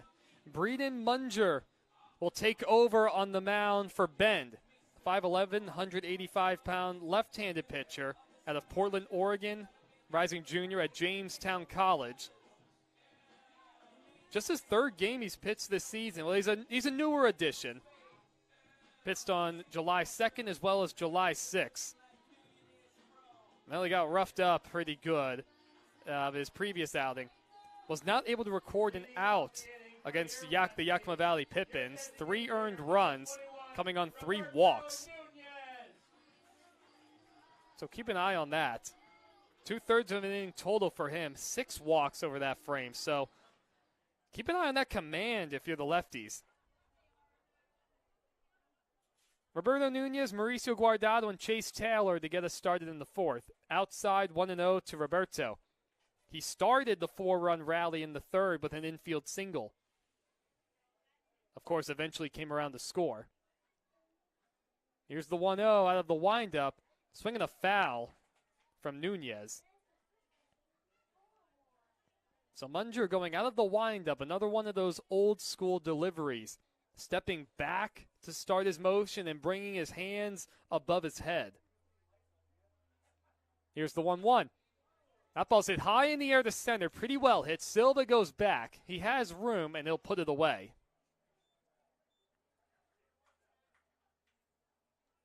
So one quick out in the fourth that brings up Guardado. A bunt single for him towards the second base position. Stole a base, eventually came around to score. Was awarded home plate on an obstruction call. Not sure if that was called either on the catcher DePaulo or Caden Hogan, the starting pitcher, who was also standing right there. Swung on and missed at a breaking ball, lefty on lefty matchup. So including the run scored by Guardado, 2 more came in after that, so it really changed the complexion. 7-2 Lefties back home from Victoria. Another breaking ball hits softly out to second. Kawashima stays down on it in time at first. So with 2 outs, it brings up Chase Taylor. Now let's see, as far as more Canada stuff is concerned, I think me and Ethan Young were the only people jaywalking in the entire city while we were there. I mean, nobody did it. Even when there was nobody coming at the crosswalks, everybody waited until the little green light man icon was right there. Outside 1-0. I mean, look, Ethan and I are from New Jersey. We're Yankees. We got things to do. Got to get places. But, boy, does that make you stand out among the locals, though. 1-0, outside 2-0. Good amount of run on that fastball away from Taylor in the right-handed batter's box. Apparently, Ethan told me that somebody actually gave him a hard time for leaving early at a stoplight once. Outside 3-0 the count, and then he quite literally says to him, "I'm walking here." Yep, that's how we do it in Yankee land. We got places to be, people, and sights to see. We're not messing around. 3-0's taken at the knees. Taylor might have been taking all the way.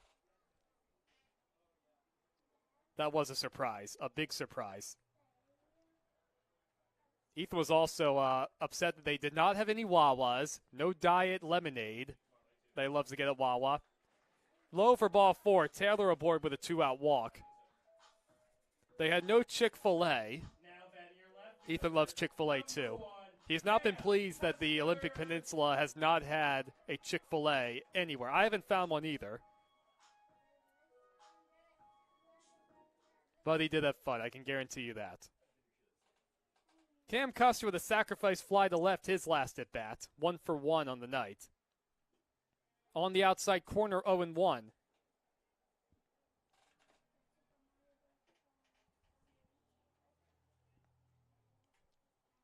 Longer look in from Munger.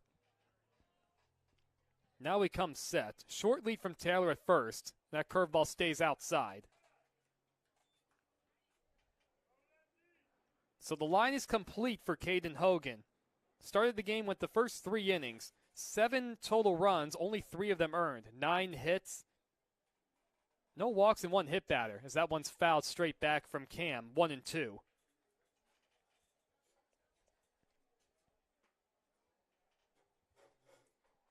Yeah, that's not what you want as a pitcher. Have 4 unearned runs come across on your watch. Costs you a lot of extra pitches. Here's the 1-2. Just outside 2-2. Seen that pitch go both ways. And for Jake Cummings getting the start for the Lefties, his first outing with Port Angeles this year, he went the first 3 innings. 2 earned runs allowed on 3 hits. 3 walks and a couple hit batters. So that pitch is outside 3-2 the count. Taylor will be off and running from first. Well, it wasn't necessarily pretty from Jake, but he was able to battle and put his team in the position to win. It's all you can ask for, especially a guy who likely hasn't pitched in a while. The 3-2 is swung on and missed from Custer. Also, Breeden Munger comes into the game. He's able to match Cole Acker's clean inning. No runs, no hits, and one man left. 7-2 Lefties over the Elks as we head to the fifth, everybody. We'll be right back.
Cole Acker will get back to work for the Lefties in the top of the fifth. He'll face the 3-4-5 hitters for Bend.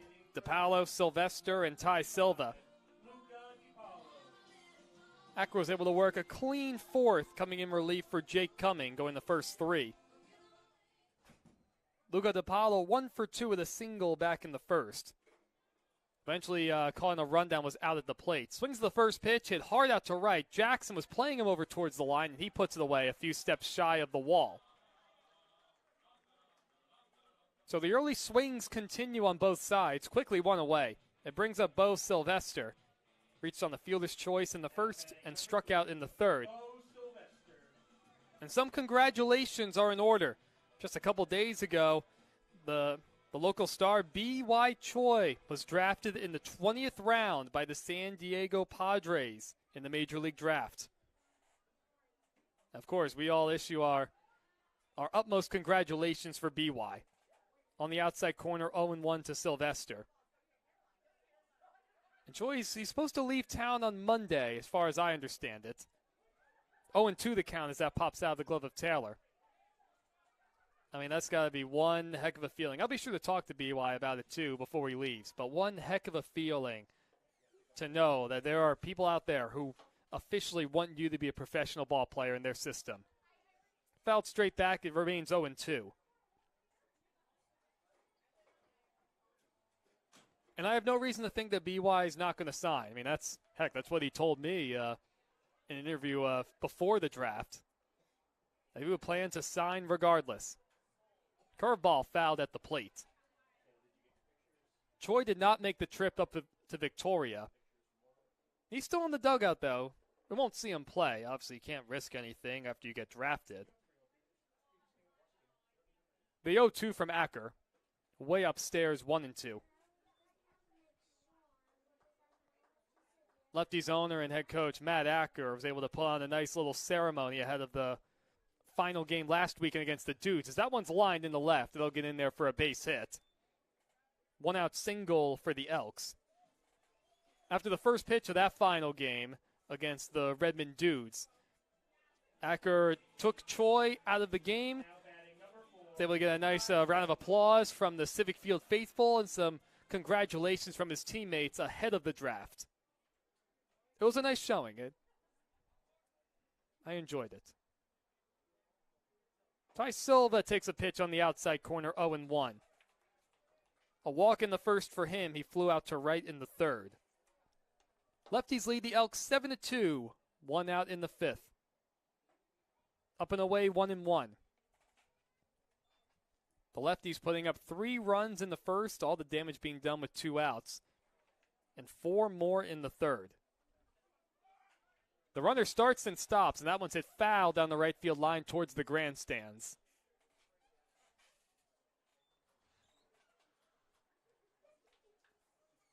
Looks like the wind has picked up a bit more. Now all the leaves on those trees out there are gusting pretty good. From right to left. Slide step from Acker. That one, too, is bounced over the third. Good play from Vasquez. Charge to get the second for 1. Back over the first. Not in time. Boy, that was smooth from Julio Vasquez. Charging that ball and getting on the short hop and getting the lead man. Now batting number 7, Maddox Maloney. So Bo Sylvester retired on the 5-4 putout. Silva safe at first with the fielder's choice. That was smooth over there. Because we've seen all season long, whether it's lefties guys or the opposition, getting those bouncers to third and struggling on those plays. Curveball. Oh, we got the call in the inside corner. Maloney, not a big fan of it. Frankly, I thought that looped the plate too. Acker trying to work another clean inning out of the bullpen. Inside 1-1. Cole Acker, that 3/4 sidearm delivery for the tall, lanky right-hander. Just graduated from Port Angeles High School. That curveball's on the inside corner again. 1-2 the count. Silva taking some pretty aggressive leads over at first. If we're going to go down 7-2, they better make it. And there he goes, and that one's hit foul and out of play down the right field line. That one's headed right out onto Ray Street and bounces across to the playground. So the count remains 1-2. The flag's going at about full tilt and right. Curveball upstairs.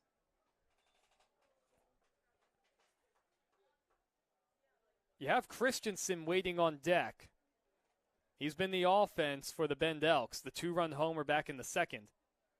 That 2-2 is it hard out to short. Backhanded by Walls. No, it gets through him. Went right past his glove. It looked like Walls had that one lined up. He's been smooth at short from what I've seen from him. Not able to make that play. So the error keeps the inning alive. Up to second goes Silva. First and second, 2 outs. Now batting number 10, Ryan Christensen. The first error of the night for the lefties. Yesterday's game against Victoria, for the first time in 8 games, the lefties, well, they didn't commit any errors last night, but that was the first time in a while, well, 8 games to be exact, they committed less than 2 errors. Check swing, and Christensen goes around. Yeah, for the better part of a week plus, the lefties have been miserable defensively. Whether it's the infield or the outfield. Part of those issues continue going up to Victoria. Outside 1-1.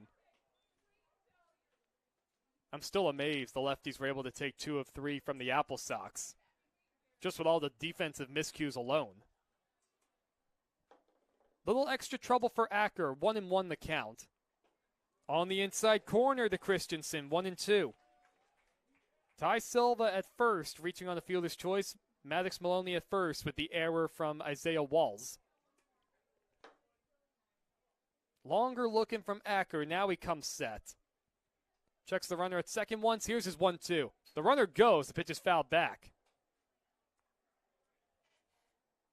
So Silva really making his presence known on the bases despite the deficit. Jackson playing extremely deep and right. Not the biggest surprise right there. Gotta respect the home run power from Christensen. The 1-2 again, that curveball, wow. I guess that was outside. Acker definitely wanted it. So we'll try it again. Walls playing behind Silva at second.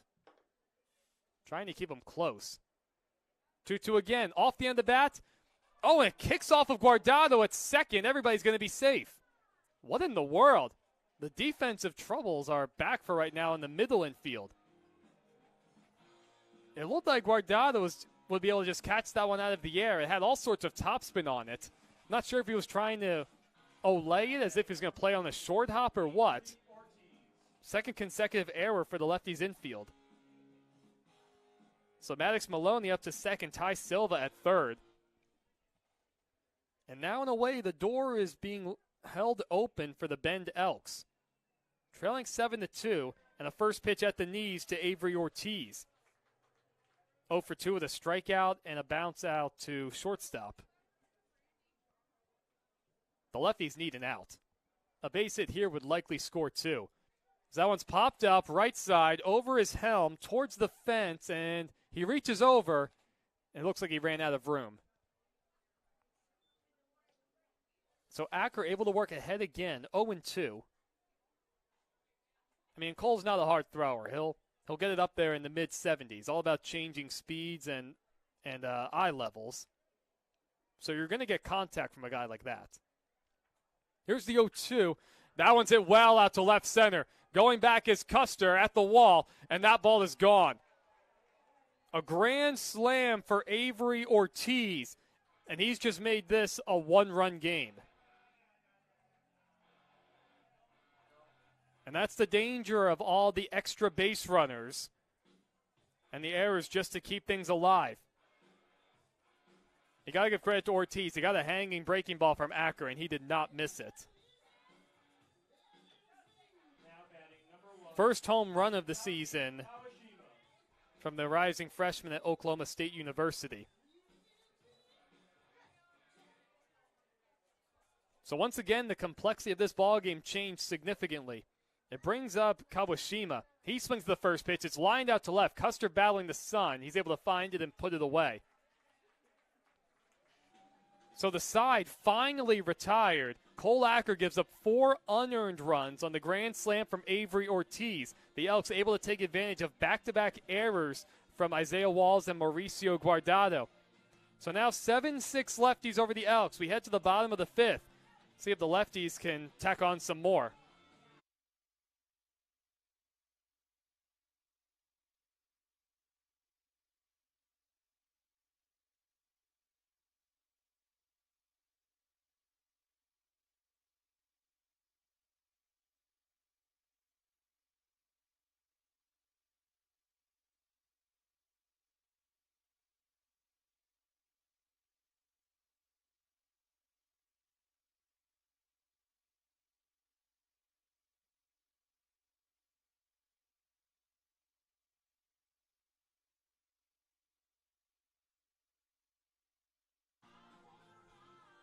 As we head to the bottom of the 5th, Breeden Munger will get back to work, his second inning out of the bullpen. A little more geography for you guys, even on top of all the Canada stuff. The Dungeness National Wildlife Refuge is just a 20-minute drive east of Port Angeles to Sequim. It runs 11 miles out into the Strait of Juan de Fuca, a fantastic mix of wooded trails up to the long, narrow section of beach. You can walk a little bit of the trails, then you get to the part where you have to pay the $3 federal land fee to get out there.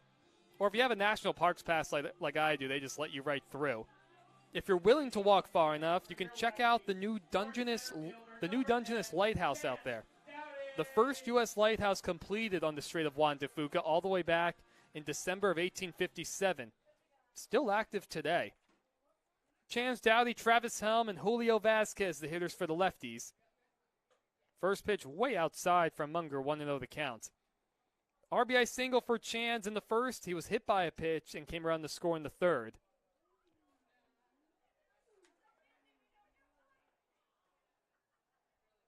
Swung on and missed, 1-1 the count. All of a sudden, a one-run game. It looked like the lefties were in cruise control not that long ago. 3 runs for them in the first, 4 more in the third. Taking advantage of a couple breaks on their end. Outside 2-1. For the Elks, it was a 2-run homer from Maddox Maloney, or from Ryan Christensen, beg your pardon, in the second. Then the grand slam from Avery Ortiz in the fifth. And that coming after back-to-back hitters reaching base on errors in the middle of the lefties infield. 2-2 to Dowdy as he fouls that one back.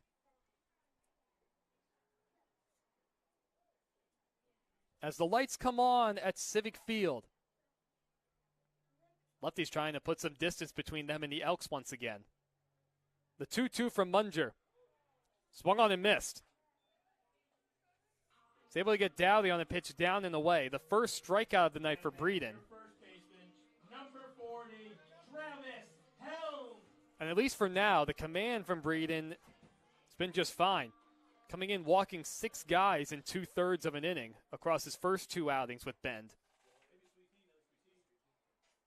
Travis Helm with an RBI single, his last at bat in the 3rd. He's 1 for 2. 0-1 the count, that fastball catching the knees. The new Dungeness Lighthouse is still active, too. They also allow groups to book 1 week stays out there. 0-2 the count to Helm. Yeah, you can stay in separate keepers' quarters, almost like you're a worker out there. Just looking at pictures, it kind of looks like a 1950s suburban house setup. Little outside, 1 and 2. I went out to visit about a week ago before I took the ferry and went up to Victoria. It was a nice sight, it really was. Although I would have had to walk a heck of a distance to get out to the lighthouse. Swung on and missed. Back-to-back strikeouts for Breeden and Munger. It brings up Vasquez. Now batting your third baseman. Oh, he was the lightning rod in the 4-run inning for the Lefties in the 3rd. A 2-run double to the wall in left center. So he's 1 for 2. A good way to grace the Lefties faithful. Outside 1-0. Yeah, he hit that last ball with authority. At some point, though, I need to get to that lighthouse out at the Dungeness National Wildlife Refuge. Outside 2-0. That's one of those few times that I was just way too lazy to make the effort. I'm not usually like that. I was a bit tired that day, more tired than usual. Here's the 2-0 on the outside corner, 2-1. Now I could say this, no laziness for me up in Victoria. I probably walked about 10 miles in those 3 days, and I ran 16 more. My legs still feel it. Here's the 2-1, right down the middle for strike 2. I think Julio might want that one back. 2-2 the count, 2 outs, nobody on base. Munger trying to work a second consecutive clean inning. Trying to pick up a shutdown after the grand slam last inning. Fouled off over the Lefties' dugout.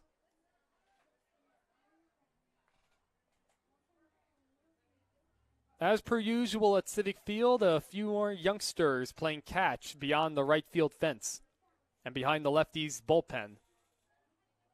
A gorgeous evening on the Olympic Peninsula. Here's the 2-2, and it's low.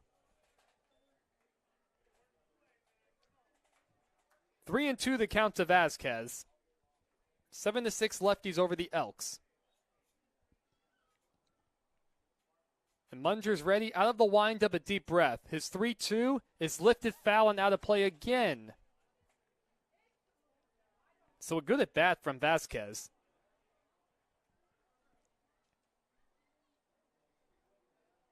I'm a little surprised the center fielder Silva isn't playing all that deep, and even shaded towards right center. 3-2 again. That one's outside, ball 4. A good at bat from Vasquez. So 2-out life for the Lefties. Now batting your shortstop, number 26. And they put up each of their 3 runs in the first with 2 outs, and the damage from the Elks last inning all came with 2 outs. And it started on a walk to Silva. Then, of course, the 2 errors to follow and the grand slam from Avery Ortiz. Isaiah Walls has been on base twice tonight as that pitch is way outside into the left-handed hitter's batter's box. He singled and scored in the first, reached on an error in the 3rd. Wonder if we'll see Vasquez take off. That one's ripped out to short. The flag down on 1 hop from Maloney. He goes the short way to second, and that retires the side. So the Lefties go down quietly in their half of the 5th. Another good inning from Breeden Munger. 7-6, Port Angeles over Bend as we're through 5 full, We'll be right back, everyone.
We roll on to the top of the sixth. Top of the order coming up for Bend. Justin Sukata, Ruban Cedillo, and Luca DiPaolo.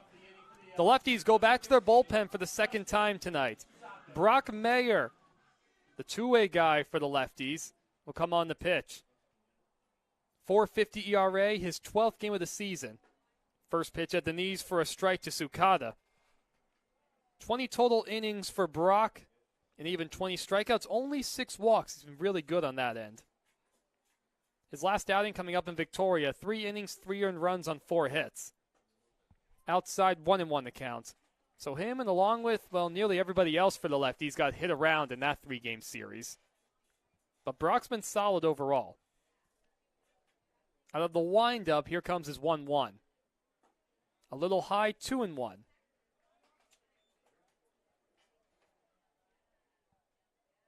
Brock's another one of those old school delivery guys, going out of the windup and bringing his hands up over his head. You don't see that a whole lot anymore at any level. Curveball taken high. I think Taylor got crossed up, so does Garrett. But Chase is not going out to talk to Brock. That's a couple times now where it's looked like Chase has been crossed up and hasn't gone to talk to the pitcher. Big swing and a miss, 3-2.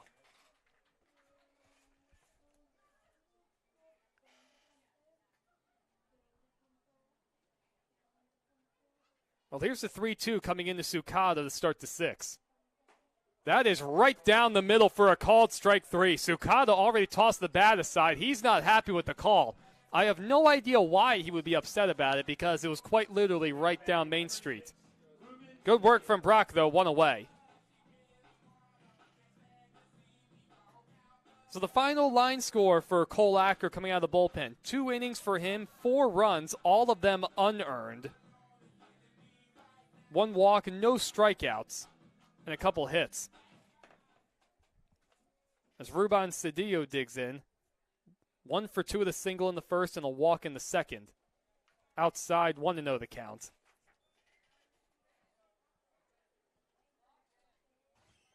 Yeah, you wish for a much better fate for Cole. Had to work around 2 two-out errors in the 5th before the grand slam from Avery Ortiz, and that making it a 1-run game. 1-1 the count on that fastball. 7-6 Lefties over the Elks, 1 out in the top of the 6th. Lefties not able to cruise, trying to snap a 3-game losing streak. Fouled straight back, 1-2. You have the Elks trying to win their second game in a row. Able to salvage the final game of a 3-game set against the Cowlitz Black Bears.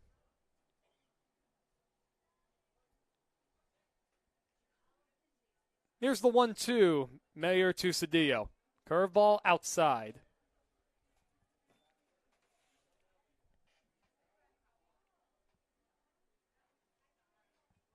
Flags are calm and right. Breeze a bit lighter. Here's the 2-2. Breaking ball just high. Didn't miss by much. It looked high, though.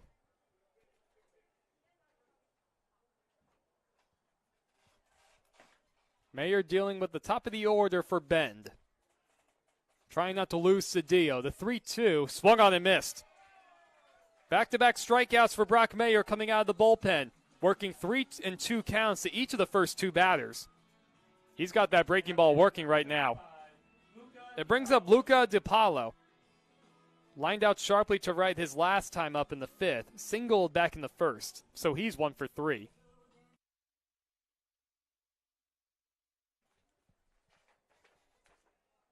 Still got to be careful if you're Brock. The Elks did all the damage last inning with 2 outs. A curveball called inside. DiPaolo ducked his head down. So DiPaolo was fooled on that pitch, to say the least. It's a shame Mayer didn't get the call. Here's the 1-1. That fastball is right down Main Street. 1-1.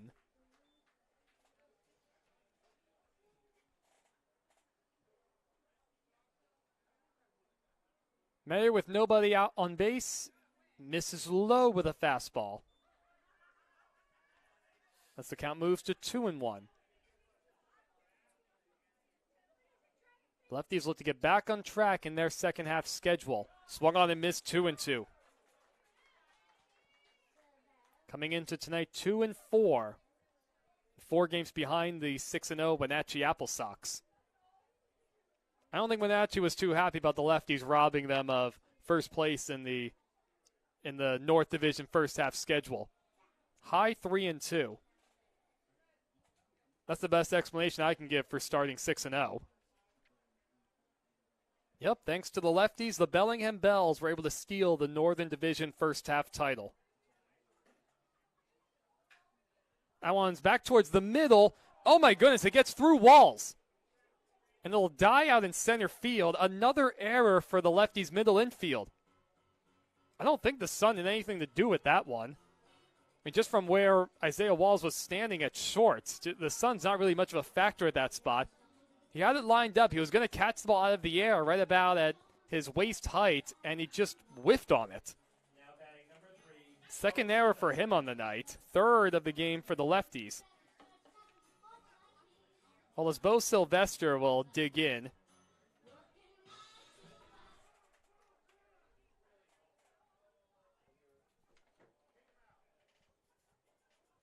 Well, his time is called by the home plate umpire. Sylvester singled his last time up in the 5th, so he's 1 for 2. Also reached on the fielder's choice and walked. Lefties committed 2 errors in the 5th to keep the inning alive with 2 outs, and a half swing, and Sylvester comes up empty on that one. Outfield playing deep all the way around. At the moment, Mayer having to work around another error from the Lefties' middle infield. Into the screen, 1-2.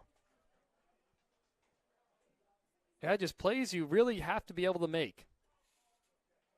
I mean, there hasn't been anything too tricky, or it's not like the ball's been hit super hard on these plays. Mayer able to work ahead 1-2. A long look in. Now he comes set. Here's his 1-2. In the screen again. Tried something slower that time. Garrett says it was the cutter. Garrett would know best.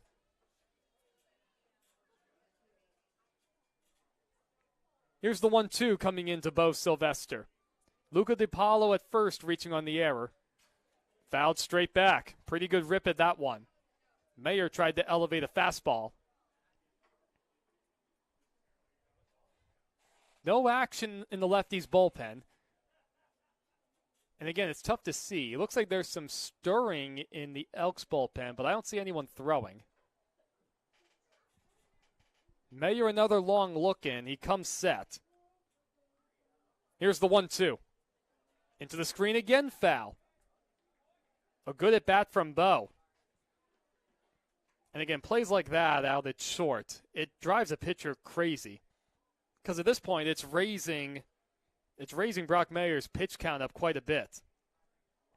And especially a long at bat with all these extra foul balls. The Apollo inching his way off of first. As that one's hit high in the air to left. It looks like Custer has it lined up into the shade out there, and he makes the grab right about waist high.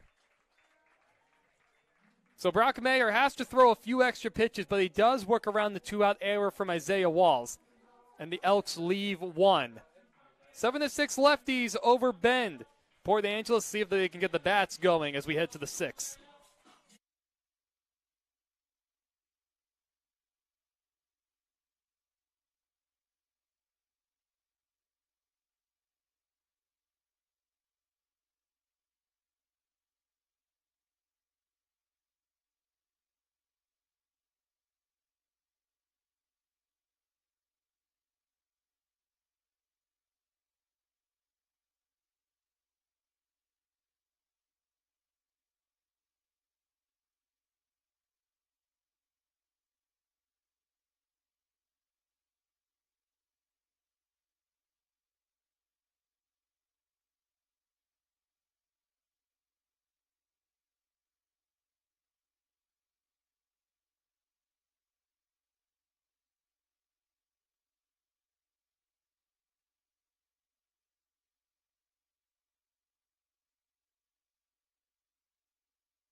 We trek on to the bottom of the 6th, ladies and gentlemen. 7-6 Lefties. Trent Jackson, Roberto Nunez, Mauricio Guardado will be the hitters.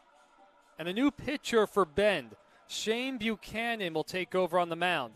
The 6'3 right-hander out of Auburn, Washington, rising sophomore at Mount Hood Community College. They'll be teammates with Cole. 6.94 ERA for him. It's the 8th game he'll be pitching in. He does have a save to his credit. 11 2/3, 7 strikeouts, 9 walks, and 11 hits. His last outing came a couple days ago against Cowlitz. An inning and 2/3 scoreless. Just 1 hit, a couple strikeouts in that outing. See if the Lefties can get something going. Not able to do much in the 4th and 5th innings against Braden Munger, even despite all the command issues from him early in the season.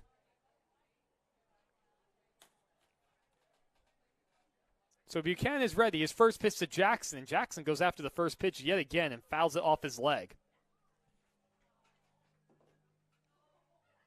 I mean, at this point, Jackson, might as well call him Vlad Guerrero Sr., how aggressive he's been. Seems like if you throw it, he's been successful, but if you throw it anywhere near the strike zone, he seems to be offering. Soft bouncer, just foul up the first base line. A diving stop from Bo Sylvester. For some reason, Avery Ortiz was playing Jackson to bunt.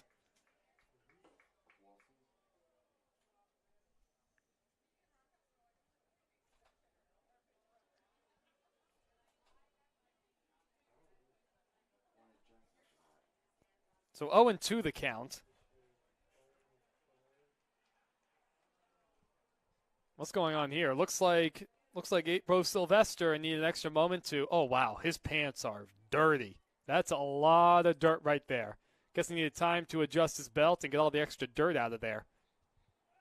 So now Buchanan's ready, so's Jackson. And here's the 0-2 pitch.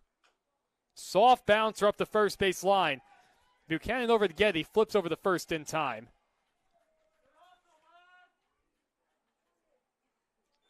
With one out, it brings up Roberto Nunez. Flew out to center his last at bat. 1 for 2 overall with a base hit and a run scored. Roberto Nunez.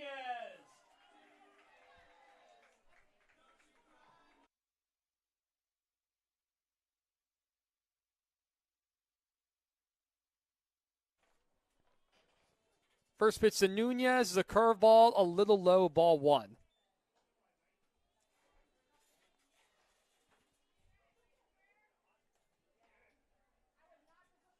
Shane Buchanan working exclusively out of the stretch. And he's set. That fastball is at the belt for a called strike. Buchanan, another one of those tall, right-handed crossfire delivery guys, kind of closing himself off. He's already standing on the far third base side of the rubber. And Nunez, he takes a curveball. Well, called a strike. Roberto thought it was high. Nunez standing right on top of the plate. So now we'll have to battle. Behind in the count 1-2. 1 out, nobody on. 7-6 lefties. That 1-2, good take on the curveball. 2-2 the count.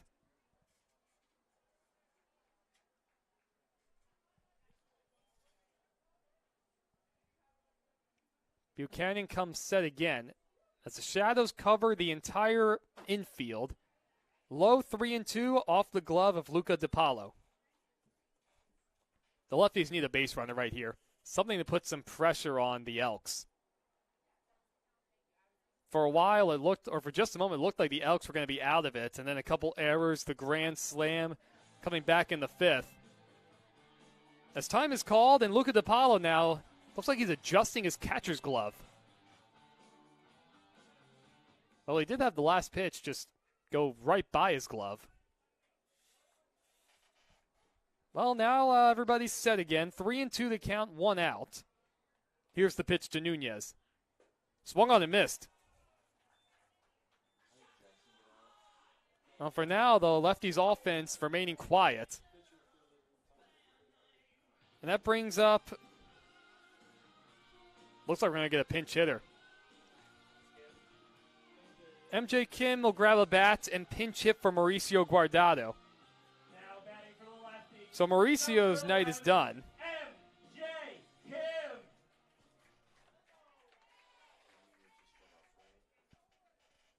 So Kim will bat with 2 outs and nobody on. The first pitch from Buchanan is a curveball in there for a strike. MJ does get a lot of breaking balls, especially from right-handed pitchers.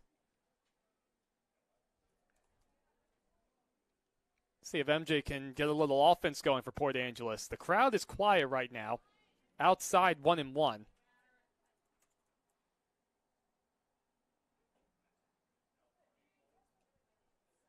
MJ comes in hitting 167. Couple doubles and 2 RBIs. On the outside corner, 1-2. 0 for 6 in the series up in Victoria. 0 for 6 with 5 strikeouts. He's glad to be back stateside. Here's the 1-2 with 2 outs. Swung on and missed. So Kim goes down on strikes for the 6th time in his last 7 at-bats, and the lefties go down 1-2-3. Good inning from Shane Buchanan. Well, the lefties' bats staying quiet through the middle stages of the game, through 6 full. 7-6 lefties still over the Elks.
Brock Mayer just finishing his warm-up pitches for the 7th.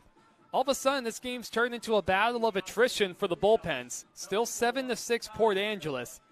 Mayer was able to work a clean 6th inning in relief of Cole Acker. He'll face Maddox Maloney, Ryan Christensen, and Avery Ortiz. MJ Kim will come into play second base after pinch hitting for Mauricio Guardado last inning. So a straight-up sub. See if Kim can help clean up some of the middle infield defensive struggles. 0-1 the count to Maddox Maloney on that fastball. He's been on base 3 times, hit by a pitch in the 2nd, walked in the 3rd, and reached on an error in the 5th. And he's behind 0-2, swinging and missing at that one. Mayer dealing with the bottom of the order this time. Also the end of the night for Breeden Munger. 2 clean innings for him. No hits, a couple walks, and 3 strikeouts. As that one misses, 1-2 the count. Which bullpen will cave first? And can the lefties' defense hold up? Already 3 errors. High 2-2.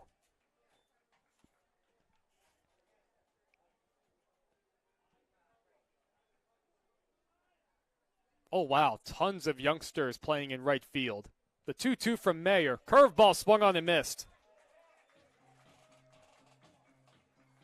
Already the 3rd strikeout for Brock. Going an inning in the 3rd. That's got to be about a dozen or so kids out there. Good amount of them sitting up on that hill right by the fence. Looks like some are playing wiffle ball perhaps, or a little bit of tag. Definitely a good time. Ryan Christensen reached on an error his last at-bat in the 5th. So he takes a curveball for a strike. Eventually came around to score on the Avery Ortiz grand slam. So he's been on base twice tonight. Or beg your pardon, 3 times. Outside, 1-1. So let's see. There's still more adventures from the trip to Victoria, British Columbia. We get set for Mayer's 1-1 out of the windup. Curveball?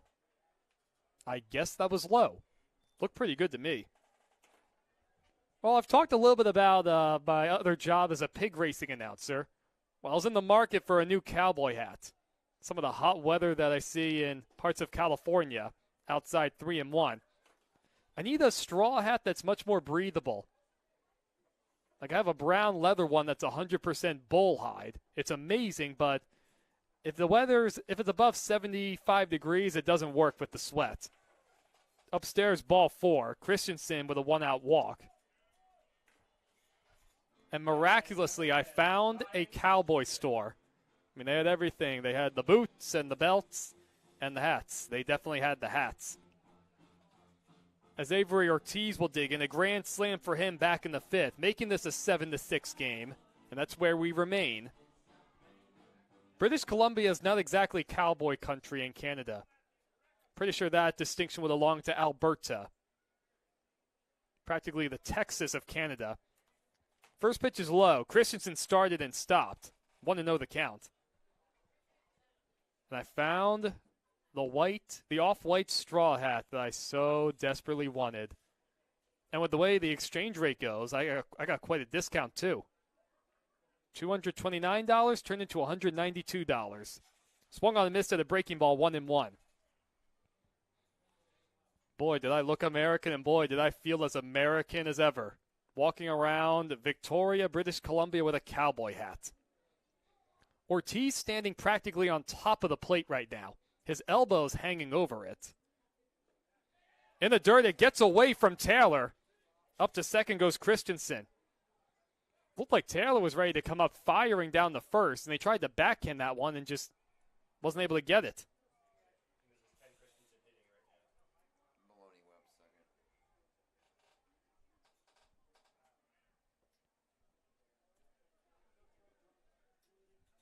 2-1 the count to Ryan Christensen.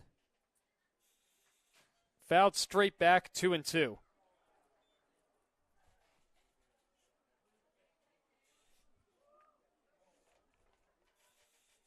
So 2-2 the count, 1 out. Maddox Maloney's out at second base. Sorry about that, everybody. It was a long 3 days in Canada with a lot of walking. Here's the 2-2 again with 1 out. Off the end of the bat, flared out to left. Custer did not have to move at all. He's able to put it away. Well, some good scouting ahead of time. 2 outs. Now batting number 14, Avery Ortiz. And now that brings up Avery Ortiz. Grand slam for him his last time up to bat in the 5th. Jeez, I'd never do that. Sorry about that, guys. Some Bend people back home must have been like, that's not the right guy. Because these up and in 1-0 the count. Ortiz and Christensen do not exactly look the same. Yeah, there's a difference right there. 1-0 the count. Maddox Maloney remains at second. At 1-0 on the outside corner, 1-1.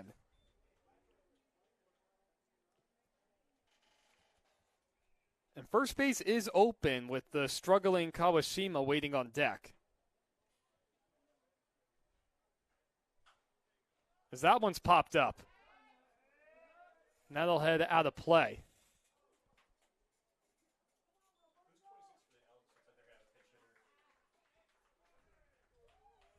Looks like somebody made a pretty nice catch out there down the right field line. I heard some extra round of applauses.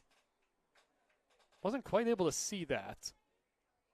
I need to look better next time. I usually love seeing those foul ball actions. Here's the 1-2 pitch from Mayer. Curveball stays inside.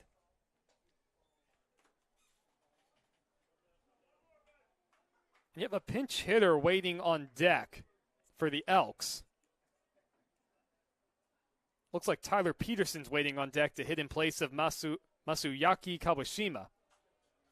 2-2 pitch is popped up into the screen. So Ortiz stays alive. And Maloney, representing the tying run, looms at second. 7-6 Lefties over the Elks, the first of this 3-game weekend series. Two teams trying to gain second half momentum. Mayer trying to work out of a jam. His 2-2 with 2 outs. Popped up. Around home plate. Taylor off with the mask to his left, and it lands on top of the screen. Second foul pop-up of the night. One for each team, where a catcher had it lined up, but the screen prevents them from making a play. Well, I assume the screen was going to be put into place as the season went on. Looks like that's going to have to wait until next summer season. I guess cars should appreciate it, though, not getting hit by foul balls on Race Street. Mayer, the 2-2 again. That one's in the air. Down the third base line. Over is Mayer and Vasquez, and that one lands out of play. A couple of youngsters over there trying to get a hold of that foul ball. So a good at bat from Avery. Mayer gets a new baseball, massages the mound a little bit. Ortiz will dig his way back in. The second baseman, M.J. Kim, just entering the game last inning as a pinch hitter, keeping Maloney close. Here's the 2-2 for Mayer again. That one's lined in the center. Dowdy comes charging in. He slides, and he can't get it. Maloney will come across the score. He got a good jump with 2 outs. That'll tie the game. Well, a good effort from Dowdy, not able to get it. And we have the new ball game with 2 outs in the 7th.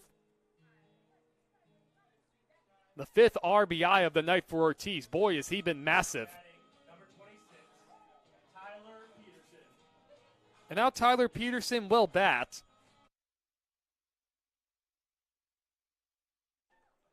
Peterson hitting .273 this season. Getting a night off. 4 for 10 in the series against the Cowlitz Black Bears as he takes low. Well, he bats in a key spot. The Elks just tying the game at 7th, and they're still alive with Ortiz at first. And there he goes. The pitch gets away from Taylor. Throw down to second, not in time, as Avery goes in standing up.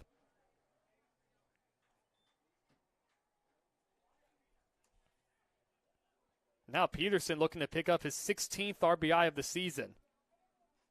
Tyler Peterson, a rising sophomore out of Lower Columbia College. Here's the 2-0. Swung on and missed. Kind of a lazy, not very confident swing that time from Tyler. Peterson hitting in the 9th spot. He had the leadoff man Tsukada waiting on deck.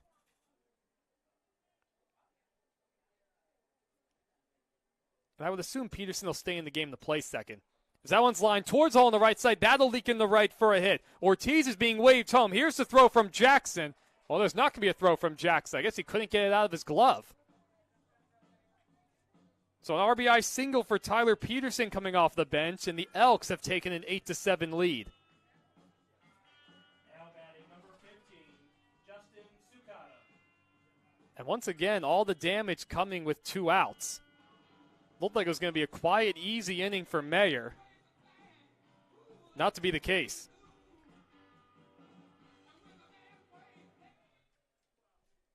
And so it brings up Tsukada. He struck out twice tonight. He's also been on base twice via a walk and a hit by pitch. Taylor throws behind the runner at first, not in time, as the pitch was called a strike.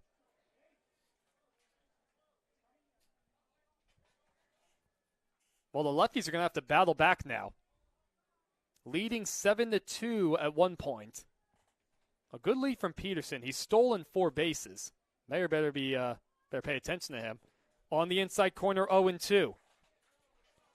Justin Tsukada has not liked the strike zone the entire night. And these are pitches where even I would say they look like pretty clear strikes. Well, he stands a bit closer to the plate now.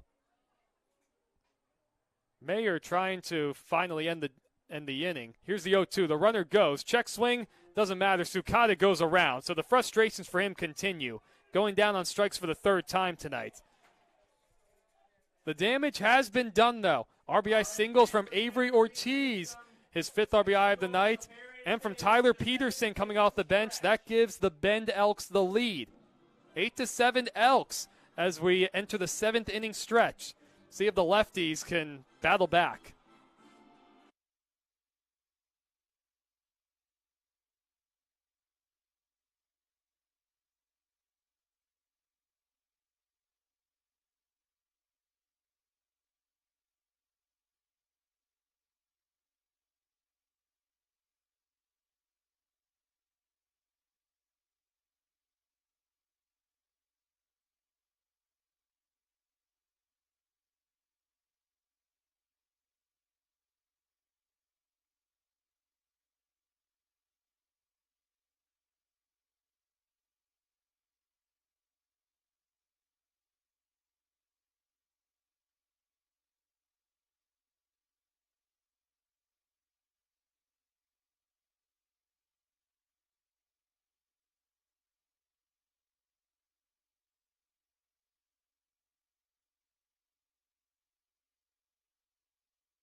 Chase Taylor.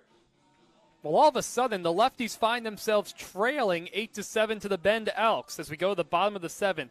Chase Taylor, Kyle Becker has grabbed the bat. He's waiting on deck to hit for Cam Custer. And Chance Dowdy are the scheduled hitters. Shane Buchanan will get back to work after throwing a 1-2-3-6 inning. So far, the Elks bullpen has held up strong. That one won the count to Chase. An RBI infield single in the 1st, popped out in the 3rd, walked in the 4th. Also 6 unanswered runs for Bend. Soft bouncer over the 3rd. Ortiz gets on the big hop, has to hurry to throw, and it's dug out by Sylvester on the other end.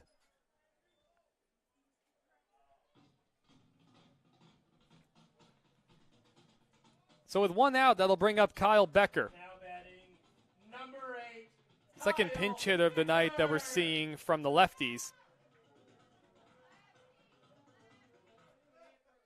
Becker played his first Becker made his debut during the Redmond Dudes series. So he swings the first pitch, lofts that one to short left center. Sukada says he has it, and he makes the one-handed grab.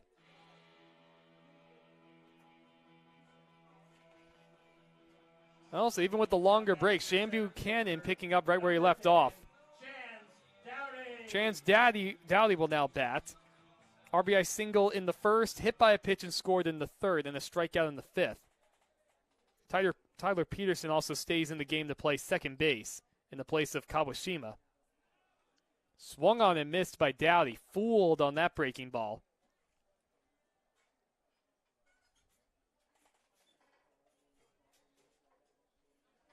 Lefty's looking for some two-out life. That curveball's in there for a strike. Dowdy not pleased with that call. Lefties have not done much offensively since the 4-run third inning, initially giving them a 7-2 lead. The 0-2 from Buchanan is hit hard back towards the middle. That's going to get past Maloney in the center field for a hit.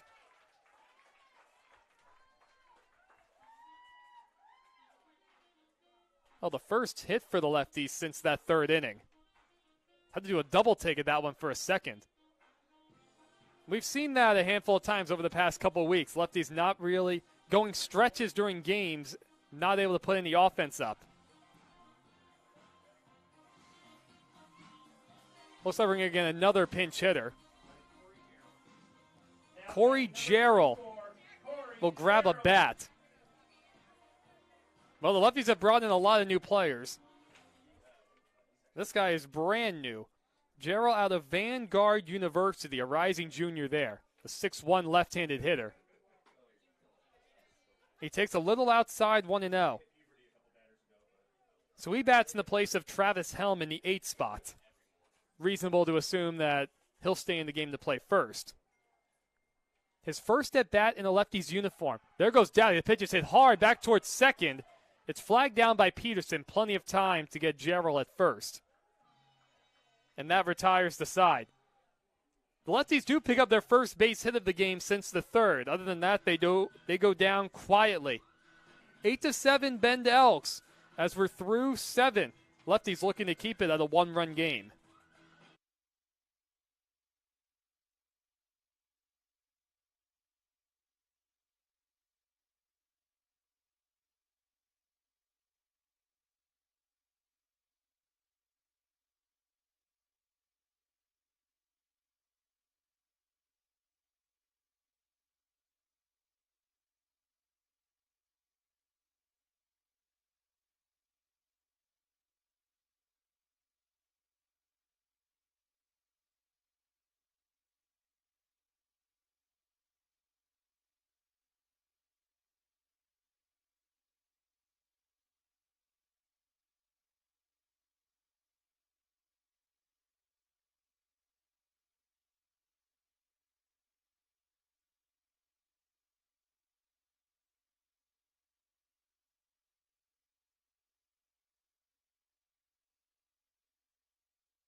So a couple changes for the lefties.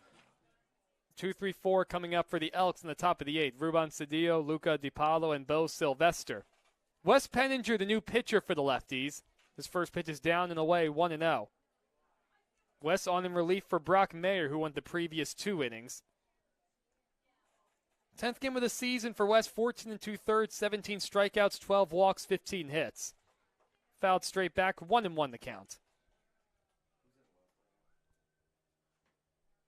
Also a new first baseman for the lefties. Owen Alsop will take over there.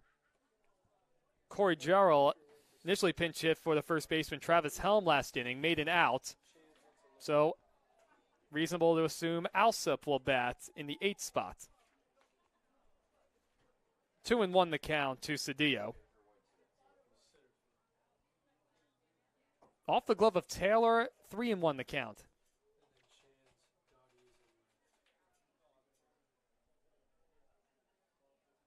And it looks like we have some changes in the outfield for the lefties.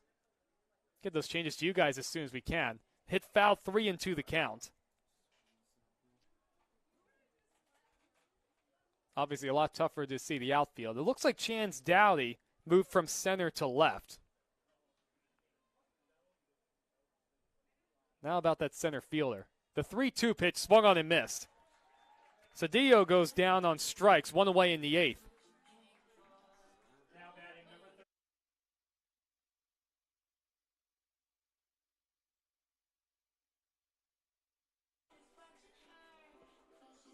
All right, now I think we have the outfield stuff straightened out. Kyle Becker looks like he's taking over in left.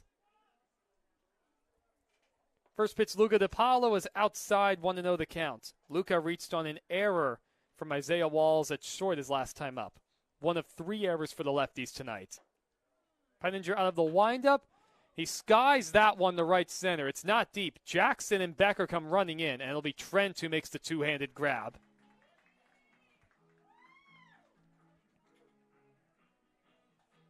So that brings up Bo Sylvester.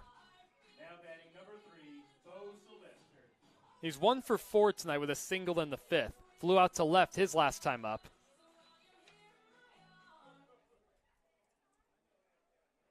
And Kyle Becker batting in the 6th spot, who pinch hit for Cam Custer in the 7th. 1-0 the count. All right, so I think all the administrative stuff is taken care of. Ecker really going to the bench towards the second half of this game. 1-1 the count. 2 outs, nobody on for the Elks. They lead 8-7.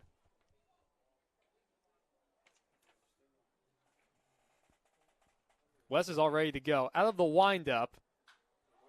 That one's in the air again. Short right center. Again, Jackson and Becker on the run. And it'll be Trent, this time making a one-handed grab in shallow right center field. A breezy 1-2-3 inning for Wes Penninger. He does his job, keeping this at a 1-run game. Now it's up to the lefties' bats. 6 outs to play with, trailing by 1.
All right, everybody. As we move to the bottom of the 8th, the Lefties still trailing the Elks 8-7.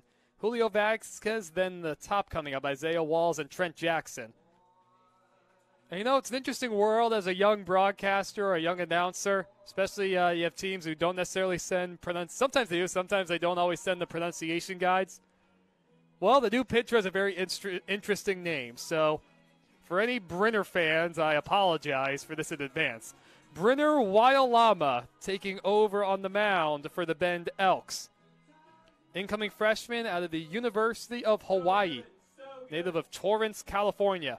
His 6th game of the season, he's gone 6 1/3 total innings, 7 strikeouts, a couple walks. His last outing coming against the Portland Pickles back on July 8th. An inning scoreless for him, allowing 1 hit.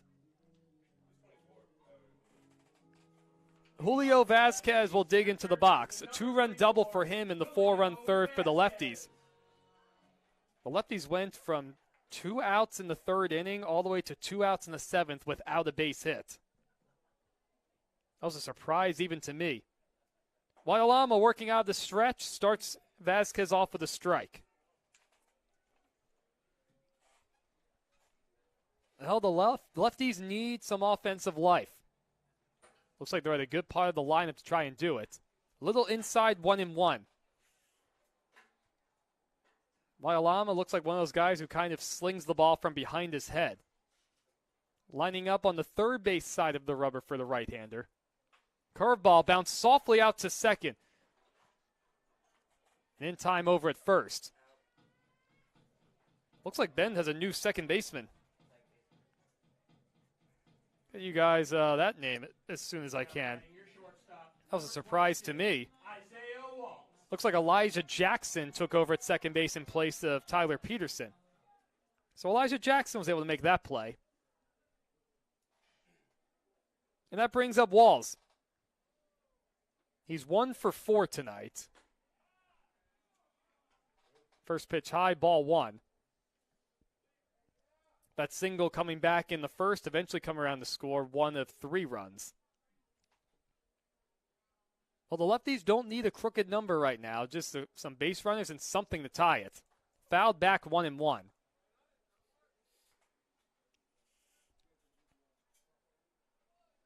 There is somebody up in the Lefties bullpen. Looks like that might be CJ. Yep, it is CJ. Thanks, Garrett. Curveball, a little outside 2-1. Doesn't look like there's any action in the Elks bullpen. 2-1 the count to Isaiah Walls. 1 out, nobody on base in the bottom of the 8th. The Lefties trailing 8-7. Way outside 3-1. You have Jackson waiting on deck. He would love to have a base runner. The right fielder, Christensen, playing quite shallow. Here's the 3-1. High bouncer foul at home plate. The umpire made the call right away. And the catcher, Luca DiPaolo, was quickly out in front of the plate to try and get it.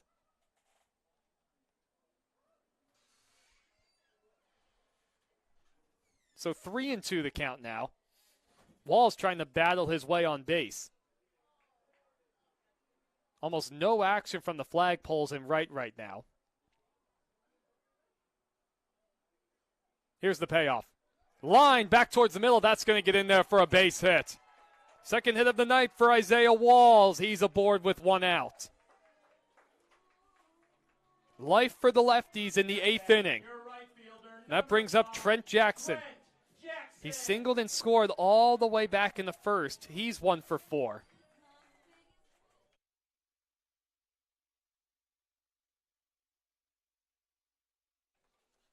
All sorts of room on the right side for Trent. You have the second baseman, Elijah Jackson, playing to turn 2 as that first pitch is fouled down the first base line right past Earl Smith.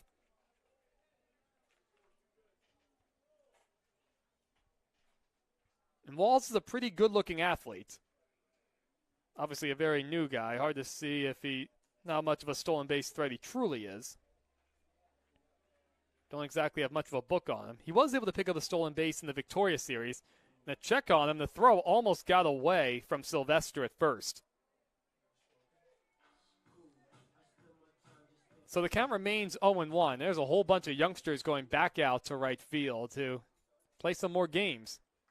Might be the biggest group I've seen of them all season. The 0-1 to Trent. Hit hard, just barely fouled down the first base line. Looked like Smith thought that one was over the bag, and that would have been trouble. It would have at least put men on second and third. Also, Walls has to trot back to first. Cole Acker comes to give the home plate umpire some new baseballs. Trent's going to have to battle now, behind 0-2. Now Jackson playing a little more of a standard second base spot. A little more for Jackson to pull. Here's the 0-2. Lifted down the left field line, foul territory. On the run is Sukada, and it's out of play.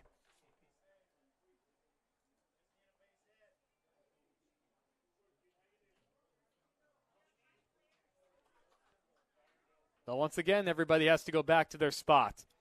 You'd love to see Jackson just hit one into the alleyway and give Walls room to run to try and tie it. You're up to Sakata playing quite shallow and left. Here's the 0-2. Lifted into the screen, foul. Pretty good battle from Trent.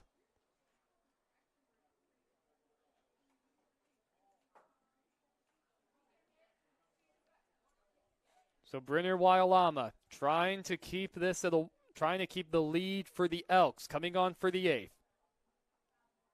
Wailama comes set, the 0-2, off the end of the bat from Jackson. Out to source of Maloney, tough hop, has one play to first, and just in time to get Jackson by half a step.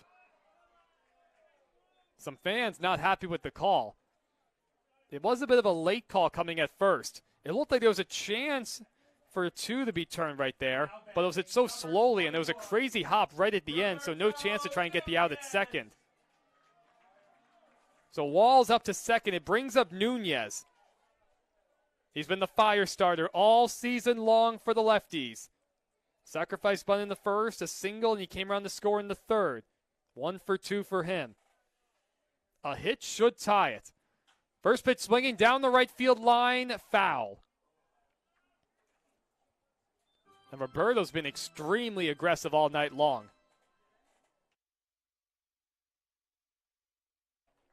The right fielder Christensen playing very shallow. Silva is playing deep in center. Sukada playing about medium depth in left. Not a big lead from Walls at second. You have Jackson trying to keep him close. Now Walls inches off further. The 0-1 curveball ripped into center field. Silva coming, it's going to drop in for a hit. Walls is being waved home. He's going to come around to score standing up. RBI single, Roberto Nunez. Once again, Roberto has tied the game late. 8-8 with 2 outs in the 8th inning.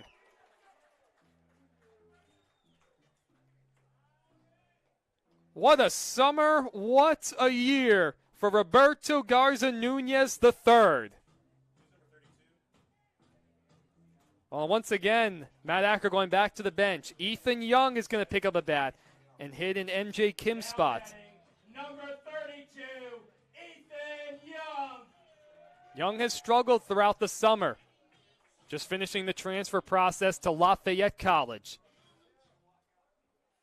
He has a chance to try to extend this inning. The Lefties just tying the game. The first pitch is ripped into left field. That's going to drop in for a hit. Young able to extend the inning. Up to second goes Nunez. Boy, and that was great to see. Pitchers have been throwing Young just hard stuff on the outer half all season long. And Ethan's been putting in countless swings and amounts of work trying to go with those pitches, working on in batting practice. Well, Young is fired up, as he should be. That's a lot of work in the cages to just figure all that stuff out. He's going to get a pinch runner. Aiden Arriaga now is going to come in and run for Young. Little extra speed on the bases. as we're going to get a meeting on the mound. Wonder if we're going to get a pitching change. It looks like there is action in the Elks bullpen. The entire infield is going to come in for this meeting. 8-8 in the 8th inning. Roberto Nunez just tying the game. He stands at second as the go-ahead run. Ethan Young comes up with a pinch hit single. And Chase Taylor is going to be the batter. Now, Acker, as he commonly does, brings in the base runners and the batter to meet between third base and home plate. Earl Smith is actually in on this meeting as well.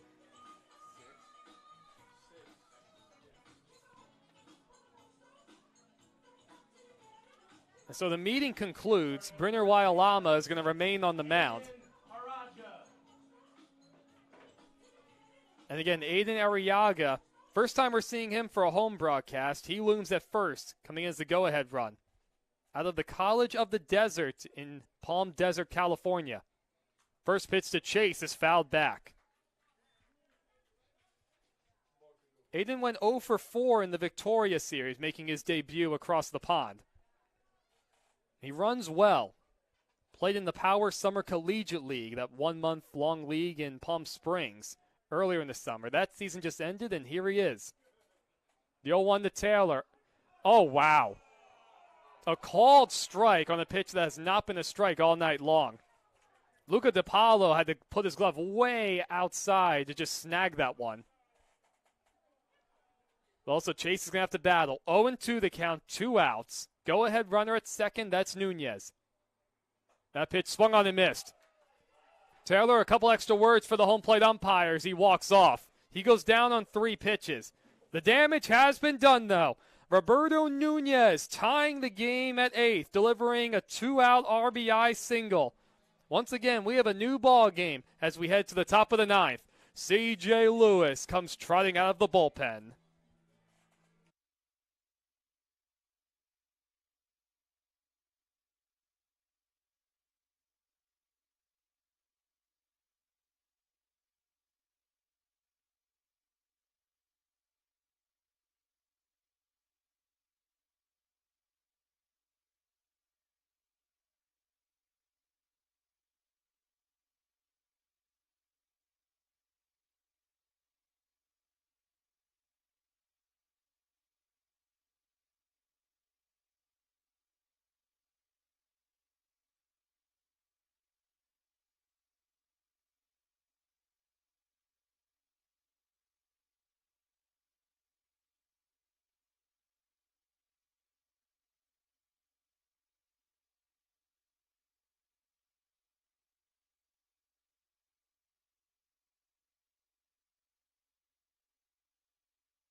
Well, everybody, it's dicey late at Civic Field. We go to the top of the 9th inning.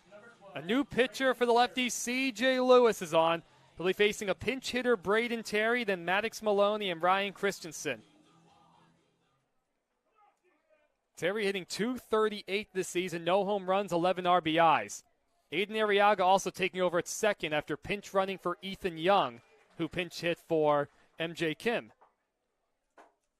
0-1 the count. How good has CJ been? .350 ERA, 4 saves. Obviously not a save situation tonight. In the dirt, 1-1. 25 2/3 innings, his 17th games, 26 strikeouts, 11 walks. Boy, he has truly emerged as the back end of the bullpen guy for Port Angeles, and he's been a rock. Swung on and missed, looked like a changeup. 1-2 the count.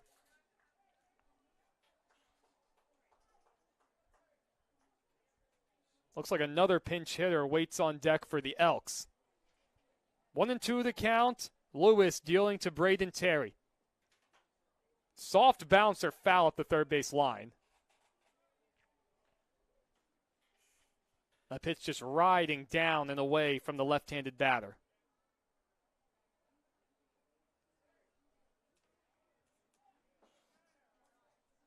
Lewis looking in, working exclusively out of the stretch. Now he comes set in his 1-2 pitch. Outside 2-2. Well, the lefties will have Kyle Becker's spot. Yeah, Kyle Becker's spot, Chans, and Corey Jarrell. Or Owen Alsop's spot to bat in the ninth. The 2-2, high bounce over the first, big hop for Alsop. He'll take it to the bag himself, one away.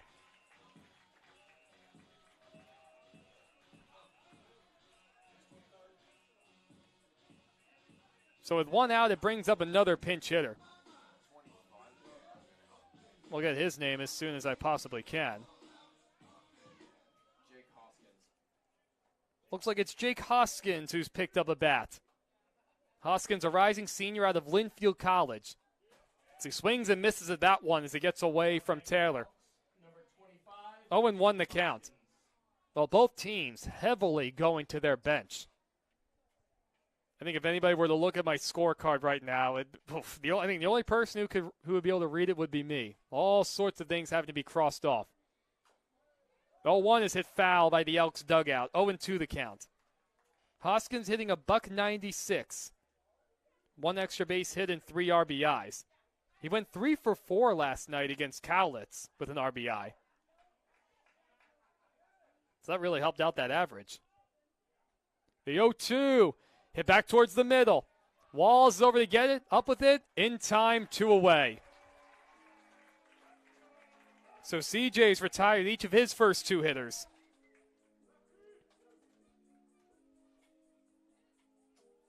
And Ryan Christensen will bat for himself. He popped out to left his last time up. Homered back in the second. That was a 2-run shot. Also reached on an error and scored in the 5th. Righty on lefty matchup. Lewis trying to send the lefties back to the dugout to win it. Swung on and missed, 0-1. Lewis, the 3-quarter delivery, firing it from behind his head. Already a crossfire guy. Low 90s riding down and away from the lefties. Fouled off, 0-2. CJ trying to work a 1-2-3 ninth. A tie game at 8, 2 outs. Lefties just able to tie it in the bottom of the 8th on an RBI single from Nunez. The 0-2. Swung on and missed. C.J. Lewis, the man himself. 1-2-3. He sends down the Elks in the top of the 9th. We'll be right back, everybody. A tie game going to the bottom of the 9th. Kyle Becker, Chance, Dowdy, and Owen Alsop. See if the lefties can win it.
Last of the ninth coming up at Civic Field in a tie ball game at 8. 6, 7, 8 for the lefties. Kyle Becker, Chance Dowdy, and Owen Alsop. A few more changes for the Bend Elks. Jake Hoskins is in to play shortstop. Braden Terry is also the new center fielder. And you also have a new pitcher. Ethan Krupp will take over. His 11th game of the season comes in a 736 earned run average. 11 innings for him, 14 strikeouts, 11 walks, and 11 hits, so he's allowed his share of base runners. His last outing coming a few nights ago against Cowlitz, 2 innings, an earned run allowed on 2 hits. Now batting for your Port Angeles Lefties, number 8, Kyle Becker came in as a pinch hitter in the 7th. He flew out to left in that only at bat. And he'll lead off the 9th. The lefties have had their share of dramatic games late. They have not walked off a game this season, though. Swung on and missed 0-1. And extra inning games have not been super kind to Port Angeles. Looking to send everybody home happy tonight. Hit in the air, foul, 0-2. The sun is just about completely set in Port Angeles. Able to take witness to another tremendous sunset, seeing the last of the lighting at the top of the foothills for Olympic National Park. The 0-2 from Krupp. Call in the outside corner for a called strike 3. Another borderline pitch. Becker not happy with it. 1 away. And it brings up Chance Dowdy. He's 2 for 3 tonight. Been on base 3 times. RBI single back in the first.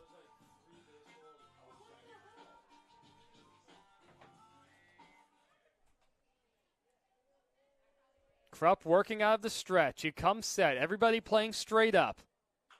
High bouncer foul towards the Elks dugout. You have Owen Alsop waiting on deck for his first at bat of the night. Coming in to play first base in the 8th inning. Krupp on the far third base side of the rubber, and he gets a late swing of the fastball from Dowdy. So he digs back in, half the battle now, 0-2 the count. The third baseman Ortiz playing almost no doubles defense, hugging the line. Swung on and missed. Dowdy got a hanging breaking ball right there, but he comes up empty. So back-to-back punch-outs for the struggling Krupp. And it'll be left to Alsop. Number 39, Owen Alsop. Alsop just transferring to West Texas A&M University, hitting .231 this season. 1 home run, 14 RBIs. Swings and misses at the first pitch, 0-1 the count. 0-2 for 9 in the series up in Victoria. Saw the ball really well against the Dudes. At 0-1, it's hit hard out to short. Hoskins is up with it, and plenty of time to get Alsop running up to first. So Krupp able to pick up a 1-2-3 inning, working the bottom half of the 9th. Once again, free baseball, everybody. We're through 9 full. To the top of the 10th we go at Civic Field. C.J. Lewis will get back to work.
Welcome back, everybody. We're set for the top of the 10th. It'll be Elijah Jackson leading us off. C.J. Lewis, after working a 1-2-3 ninth, back on for the 10th. And the first pitch is in the dirt, 1-0 the count. Jackson came in late as a defensive replacement in the 8th. Hitting .253 this season, 5 doubles and 11 RBIs.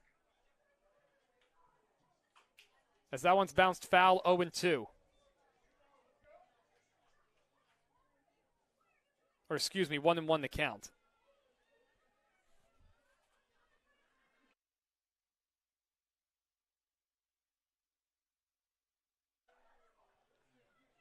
Here's the 1-1 coming from Lewis.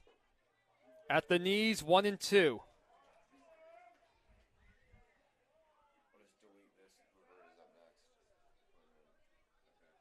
One and two the count, nobody on base. Lefties went down 1-2-3 in their half of the ninth.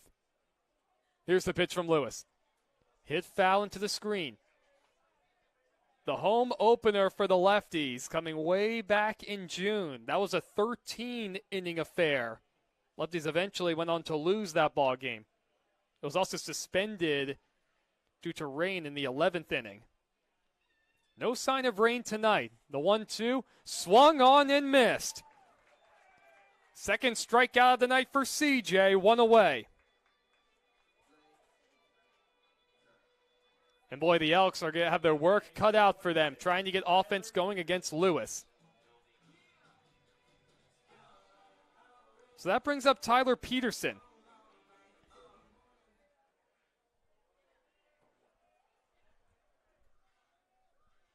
His first at bat tonight. He also came in late as a substitution. The first pitch is low, 1-0 the count.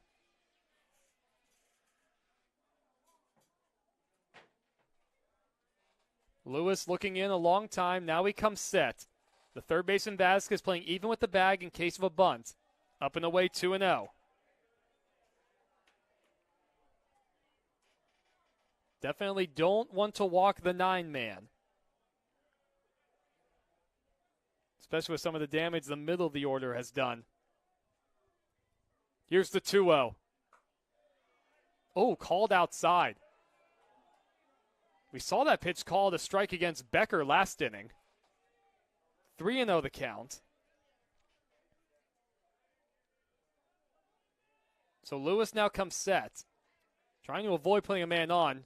Showing bunt and taking a strike is Peterson. 3-1 the count. He tossed his bat aside, too. The last thing you want to do as a hitter. Granted, I guess that same pitch just a moment ago was called a ball.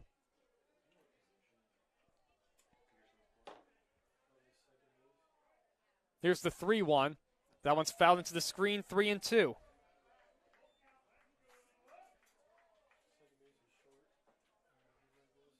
Lewis already gets a new baseball. He struck out Elijah Jackson to start the inning. The 3-2. That one's hit hard in the left center. Dowdy on the run. He's not going to. Oh, he is going to get there. Goodness, he took a crazy angle at the last second. Almost looked like he misjudged it. But Chan's able to run that one down. So Lewis has retired each of the first 5 batters he's faced. 2 away, it brings up Justin Sukada. He's gone down on strikes 3 times. Also been walked and hit by a pitch tonight. Has not had a good day at the plate. Ooh, called high. Wow. You have a guy in Sukada, too, who has been having, he has not been in agreement with the home plate umpire, to put it lightly. He got that call, though. That 1-0 popped up. Right side of the infield. Aiden Arriaga dancing around it, and he makes the one-handed grab off to his side. Another 1-2-3 inning for C.J. Lewis. Julio Vasquez and the top coming up for the Lefties, looking to win it in the 10th when we return.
We go to the bottom of the 10th inning on this Friday night at Civic Field, just as we hit the 3-hour mark for this ball game. Julio Vasquez will get us started, then the top of the order coming up. And this is a similar looking lineup for the 8th inning when the Lefties tied it at 8. Ethan Krupp will get back to work, setting the Lefties down 1-2-3 in the 9th. And the first pitch curveball in there to Vasquez. Julio is 1 for 3 tonight with an RBI double coming back in the 3rd. Or a 2-run double, excuse me. Fouls that one, but that one goes to the screen, 1-1. Which bullpen will break first? There is action in the Lefties bullpen, so you wonder if need be if CJ will go back out for a 3rd inning. The 1-1. Did he go around? No, says the first base umpire. A good hold on the curveball from Vasquez.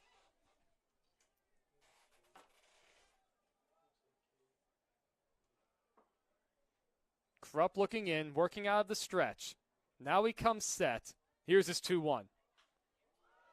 That one's hit softly out to right. Christensen coming in, and he's able to make the catch. Christensen was playing Vasquez shallow. Got a late start at that one. And now it'll be Walls. Number 26, Isaiah. He's had himself a day. Couple hits tonight, 2 for 5 overall. Trying to be the fire starter, his first home game in a Lefties uniform. Having himself a strong series up in Victoria. He singled his last time up and takes low. Eventually came around to score the tying run off the bat of Nunez. 1-0 the count to him. That one's taken inside. We've seen that pitch called a strike throughout the night. Walls gets the call. You need a base runner if you're the Lefties, especially a good athlete like Walls. Put some pressure on Krupp. That 2-0 at the knees for a strike. That bottom half, or that strike to the knees or borderline at the knees, has not been consistent tonight. The 2-1. That one's right there for a strike, 2-2. Walls was not a fan of it, but it looked like a good pitch to me.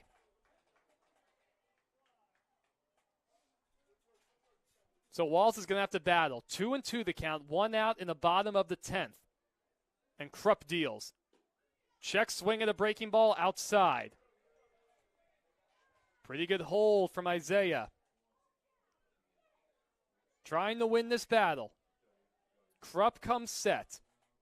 Walls is ready. Here's the 3-2. Way outside, ball 4. The winning run is aboard for the Lefties. Isaiah Walls on base for the 4th time tonight. Now it's Trent Jackson. He's been kept quiet. 1 for 5 with a hit and a run scored in the first. Lefty scored 3 times in the first, 4 more in the 3rd.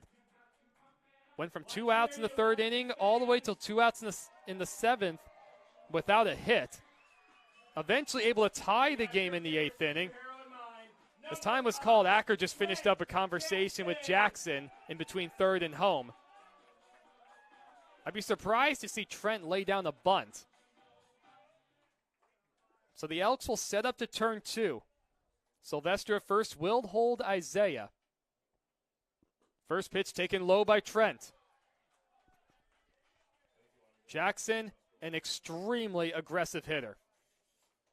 Looking for anything to drive. Walls has stolen the bag tonight, so he's stolen 2 this season already. Swung on and missed by Trent.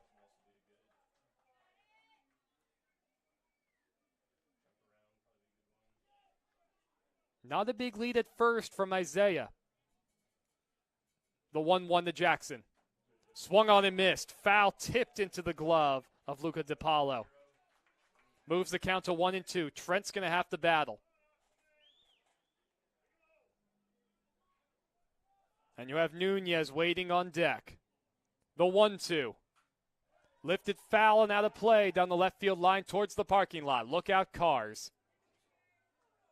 Nowhere close to mine. I have a pretty good distance from that foul ball to my car. Decent amount of people blocking mine. The 1-2 again to Jackson with the winning run at first. Check swing, and he lays off outside.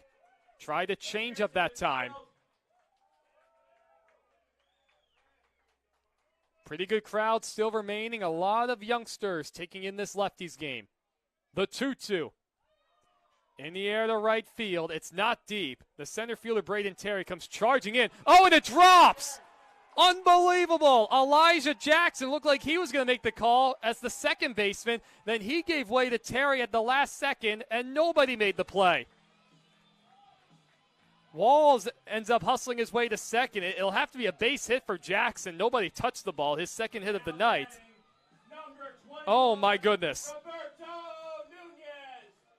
Now the Lefties in business. The winning run at second base. Good speed in Walls. Roberto Nunez will bat. He tied the game with a base hit his last time up in the 8th inning. 2 for 4 overall. Walls with a short lead at second. The Elks outfielders have to play shallow. First pitch, through the hole on the right side for a base hit. Walls is going to be waved home. The throw by Christensen on the fly. Out, it's the call at the plate. Strong throw from Ryan Christensen on the base hit from Roberto Nunez. Walls was hustling the entire way, a headfirst dive into the plate, and it looked like the home plate umpire made the right call. He was right on top of it. Jackson's able to go to third on the throw. So the Lefties that close, being able to win the game. We remain tied thanks to Ryan Christensen. How about Nunez, though? His third hit of the night. Boy, he's been big in these big spots. And he'll bring up Aiden Arriaga. He came in as a pinch runner for Ethan Young back in the 8th. So he has a chance to be a winner now. First pitch in there for a strike. Nunez will take second. His run doesn't matter. So now second and third with 2 outs. So it eliminates a force at second base. Defensive indifference right there. A base hit wins it. Jackson getting a walking lead off at third. For one of the newbies, Arriaga. Fouled up the first base line, 0-2.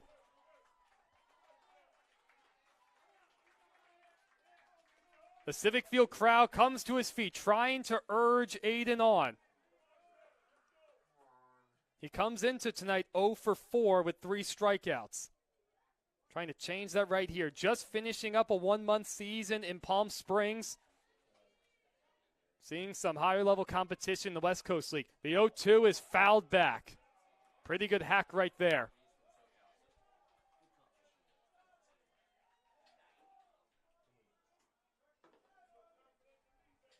Ethan Krupp trying to work out of this jam.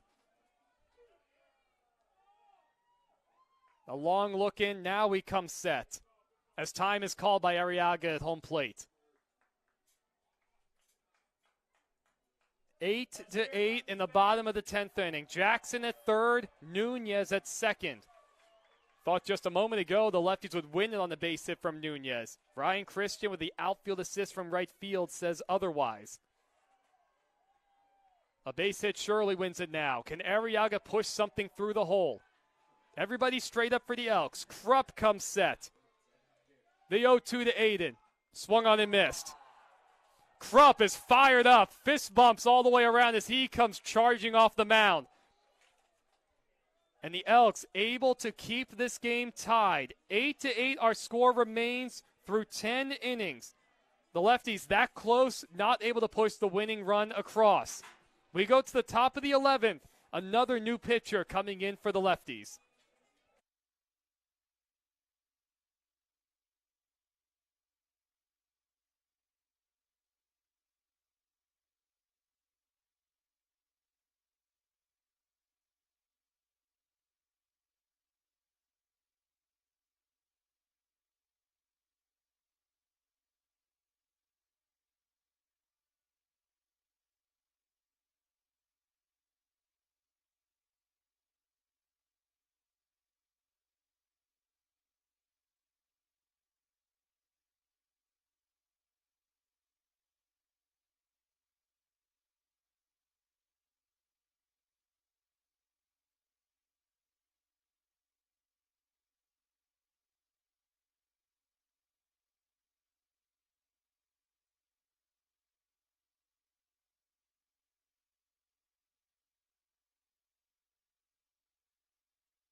New pitcher for the Lefties as we go to the top of the 11th.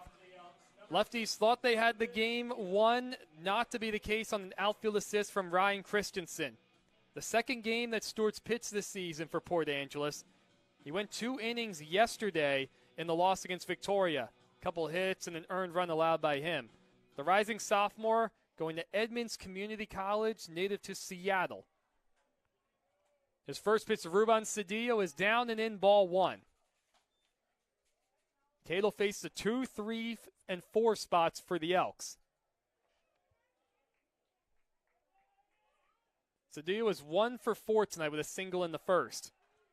2-0 the count. That fastball missing high. The outfield playing deep all the way around for the Lefties. Dangerous part of the order for Bend. 2-0 curveball. Ooh, Cade does not get the call. I think it was inside, but we've seen the umpire give that pitch to the pitchers. So 3-0 the count. I would think Ruben will take all the way. Yeah, he does. He's resting the bat on his shoulder. On the outside corner, 3-1. It's a throwback to Cade gets away from him. We'll have to wait a moment on that. So neither corner infielders for the Lefties are guarding the lines. The outfielders are all straight up. Kind of a deep no doubles defense. That one's popped up. Right side, it'll get out of play.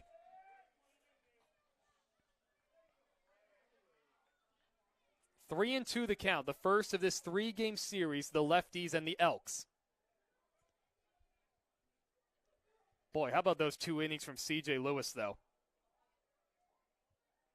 Just sit down all 6 batters he faced. A couple strikeouts. Boy, he was electrifying as usual. Downstairs, ball 4. Looked like he tried a breaking ball. So the go-ahead run now on base for the Elks. Now batting number 35, It brings up Luca DiPaolo. He's one for 5 tonight with a single back in the first. Also reached on an error in the 6th. I know he's the 3 batter, but you wonder if he'll be up there to sacrifice Cedillo up to second. Vasquez is in just in case. He does not show bunt and takes low.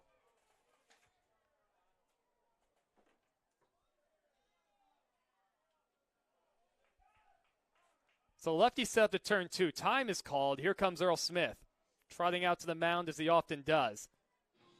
Taylor going out there as well. Everybody else staying at their spots. There is action in the Lefties' bullpen. For now, the inning belongs to Cade. Doesn't look like anyone's up in the Elks bullpen, so I would venture to think it's Krupp coming back out.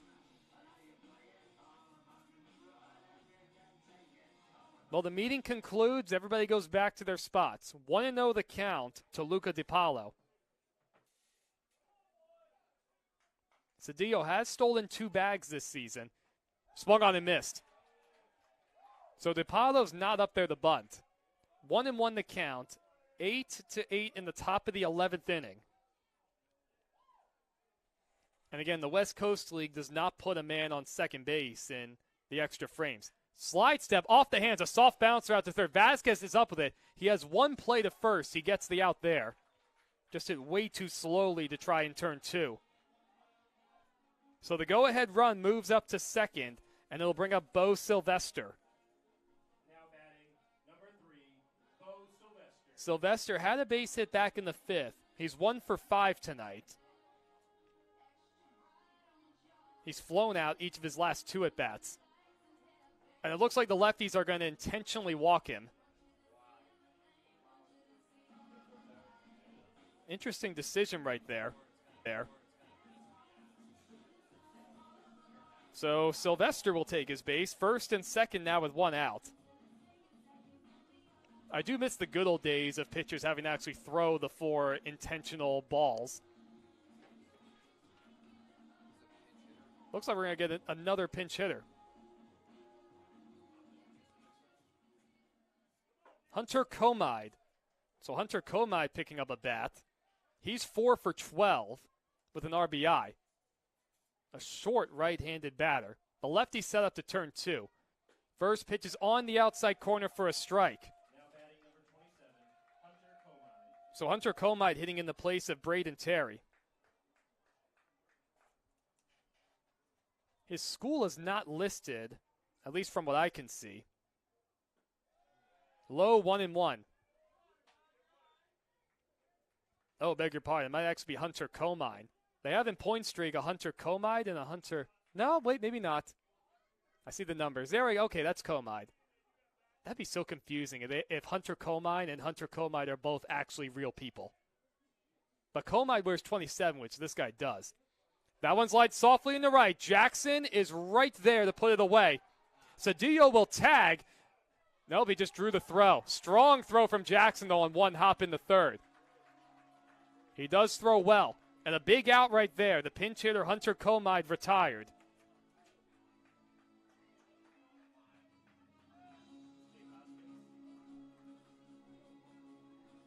And it looks like that's going to be Jake Hoskins who's batting. Batting number 25, Jake Hoskins. He came in the game as a pinch hitter in the 9th, stayed in to play shortstop. In the 7th spot, or in the 6th spot. Cedillo at second, Sylvester at first after being intentionally walked. And the first pitch is in there for a strike. Good, confident pitching from Cade Stewart. Trying to work around a couple men on. Give the lefties a chance to win it in the 11th. Breaking ball, lined in the right. That's going to get down for a base hit. Cedillo's going to come around to score. Sylvester will go to third. He's actually waved home. The throw comes into second, and no play at the plate. A mistake from Jackson in right allows a second run to come across to score. It's now 10-8 Elks.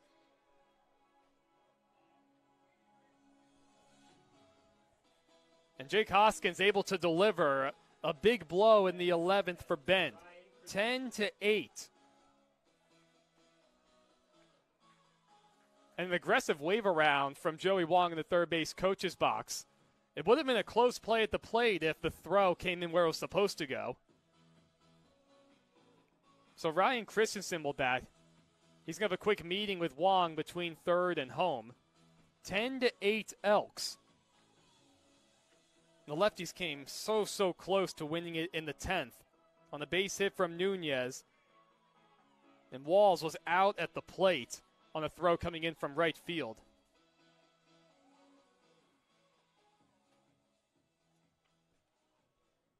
So the meeting concludes. Christensen will bat. And Jake Hoskins looms at second.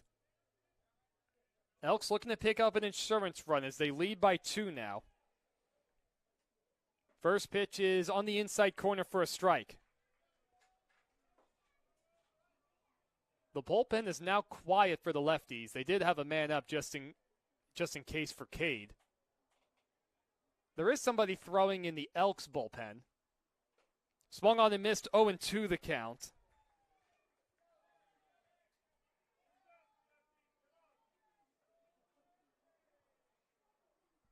So Cade trying to limit the damage at just 2. It'll be Taylor, Becker, and Dowdy, the scheduled hitters in the 11th. 0-2 changeup swung on and missed. So Christensen goes down on 3 pitches, but the damage has been done. Jake Hoskins delivered the go-ahead 2 runs for the Elks. They now lead 10-8 over the lefties. Does Port Angeles have any magic left in them as we head to the bottom of the 11th?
The Lefties have just 3 outs to play with as they find themselves trailing by 2 in the bottom of the 11th. Jake Hoskins able to deliver a 2-run single to right to give the Elks a 2-run lead. 5, 6, 7 coming up for Port Angeles. Chase Taylor, Kyle Becker, and Chance Dowdy. Hunter Comide will also stay in the game to play center field after pinch hitting in the top half of the 11th. So he's playing in there for Ty Silva. Also a new pitcher for the Elks. Jackson Bolander will take over. His school is not listed on point streak. It'll be his 6th game of the season, 7 1/3 innings for him. He's looking to pick up his first save of the summer. 5 strikeouts, a walk, and 5 hits. Leading off the 11th for your lefty. He has not allowed an earned run. Taylor. I mean, he's been about as good as you can ask for, and albeit 5 games. So Chase Taylor will bat, and he's been kept quiet. RBI single for him at the first, nothing since then, as that one's ripped down the left field line over the glove of Ortiz at third. So Taylor aboard to start the 11th, his 2nd hit of the night. Life for the Lefties as the tying run comes to the plate. Number 8, Kyle Becker. I beg your pardon, everybody. That's Tyler Peterson over there at third. All sorts of action with substitutions, I tell you. Becker takes a curveball in there for a strike.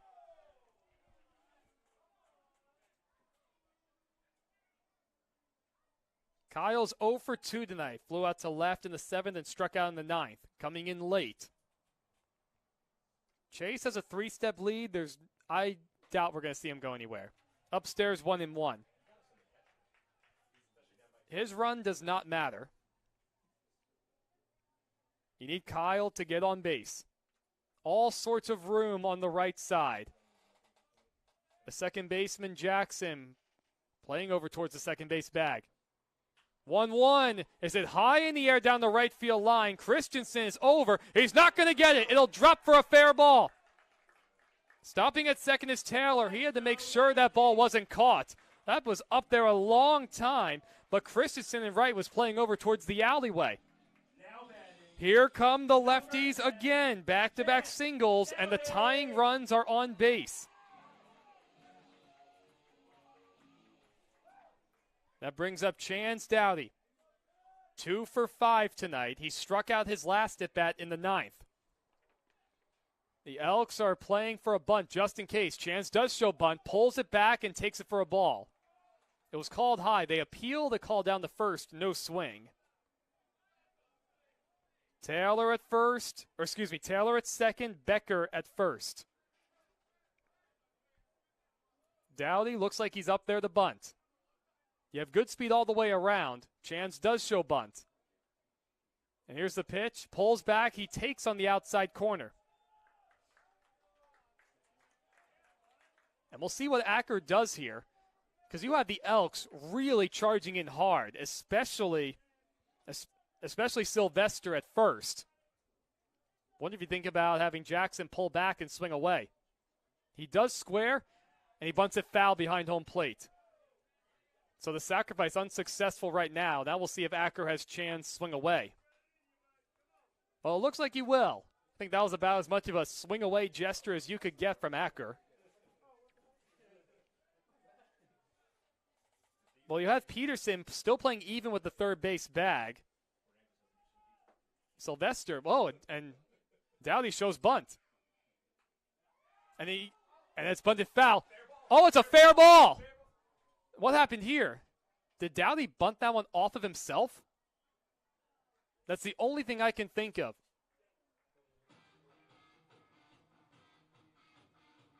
I guess it's just a 2-2 count. I don't know what happened, because Dowdy bunted the ball foul. The umpire says it's a 2-2 count, so Dowdy took a pitch for a strike, and then he bunted another one foul. He just bunted one foul there. So Joey Wong is out to argue. The entire Elks bench is out there to argue. I think the umpire forgot the count. We'll take it. So the count is 2-2. The home plate umpire definitely forgot the count because we had a called strike and then a foul bunt, and then another foul bunt. Can Dowdy take advantage of it? He is not squaring. The 2-2 is on the outside corner for a called strike 3. That's just way too close to take if you're Chance. Well, it takes one extra pitch, but Jackson Bolander is able to pick up the strikeout. And that brings up Owen Alsop. Alsop grounded out to short, his only at bat. Coming in late as a defensive replacement. The tying run still at first and second, and Alsop swings and misses. Taylor at first, Becker. Why do I keep doing that? Taylor is at second. He started the inning with a hit, and Becker's at first with his blue pit. Taylor doing lots of dancing at second. The 0-1 from Bolander. Swung on and missed by Alsop. He got a good pitch to hit. The lefties need a big hit from Alsop to keep the line moving. You have Vasquez waiting on deck.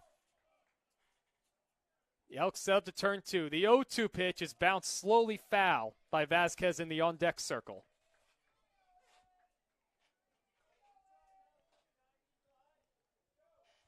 Boy, what a Friday night of baseball to open this 3-game set. Two teams who come in statistically quite evenly matched.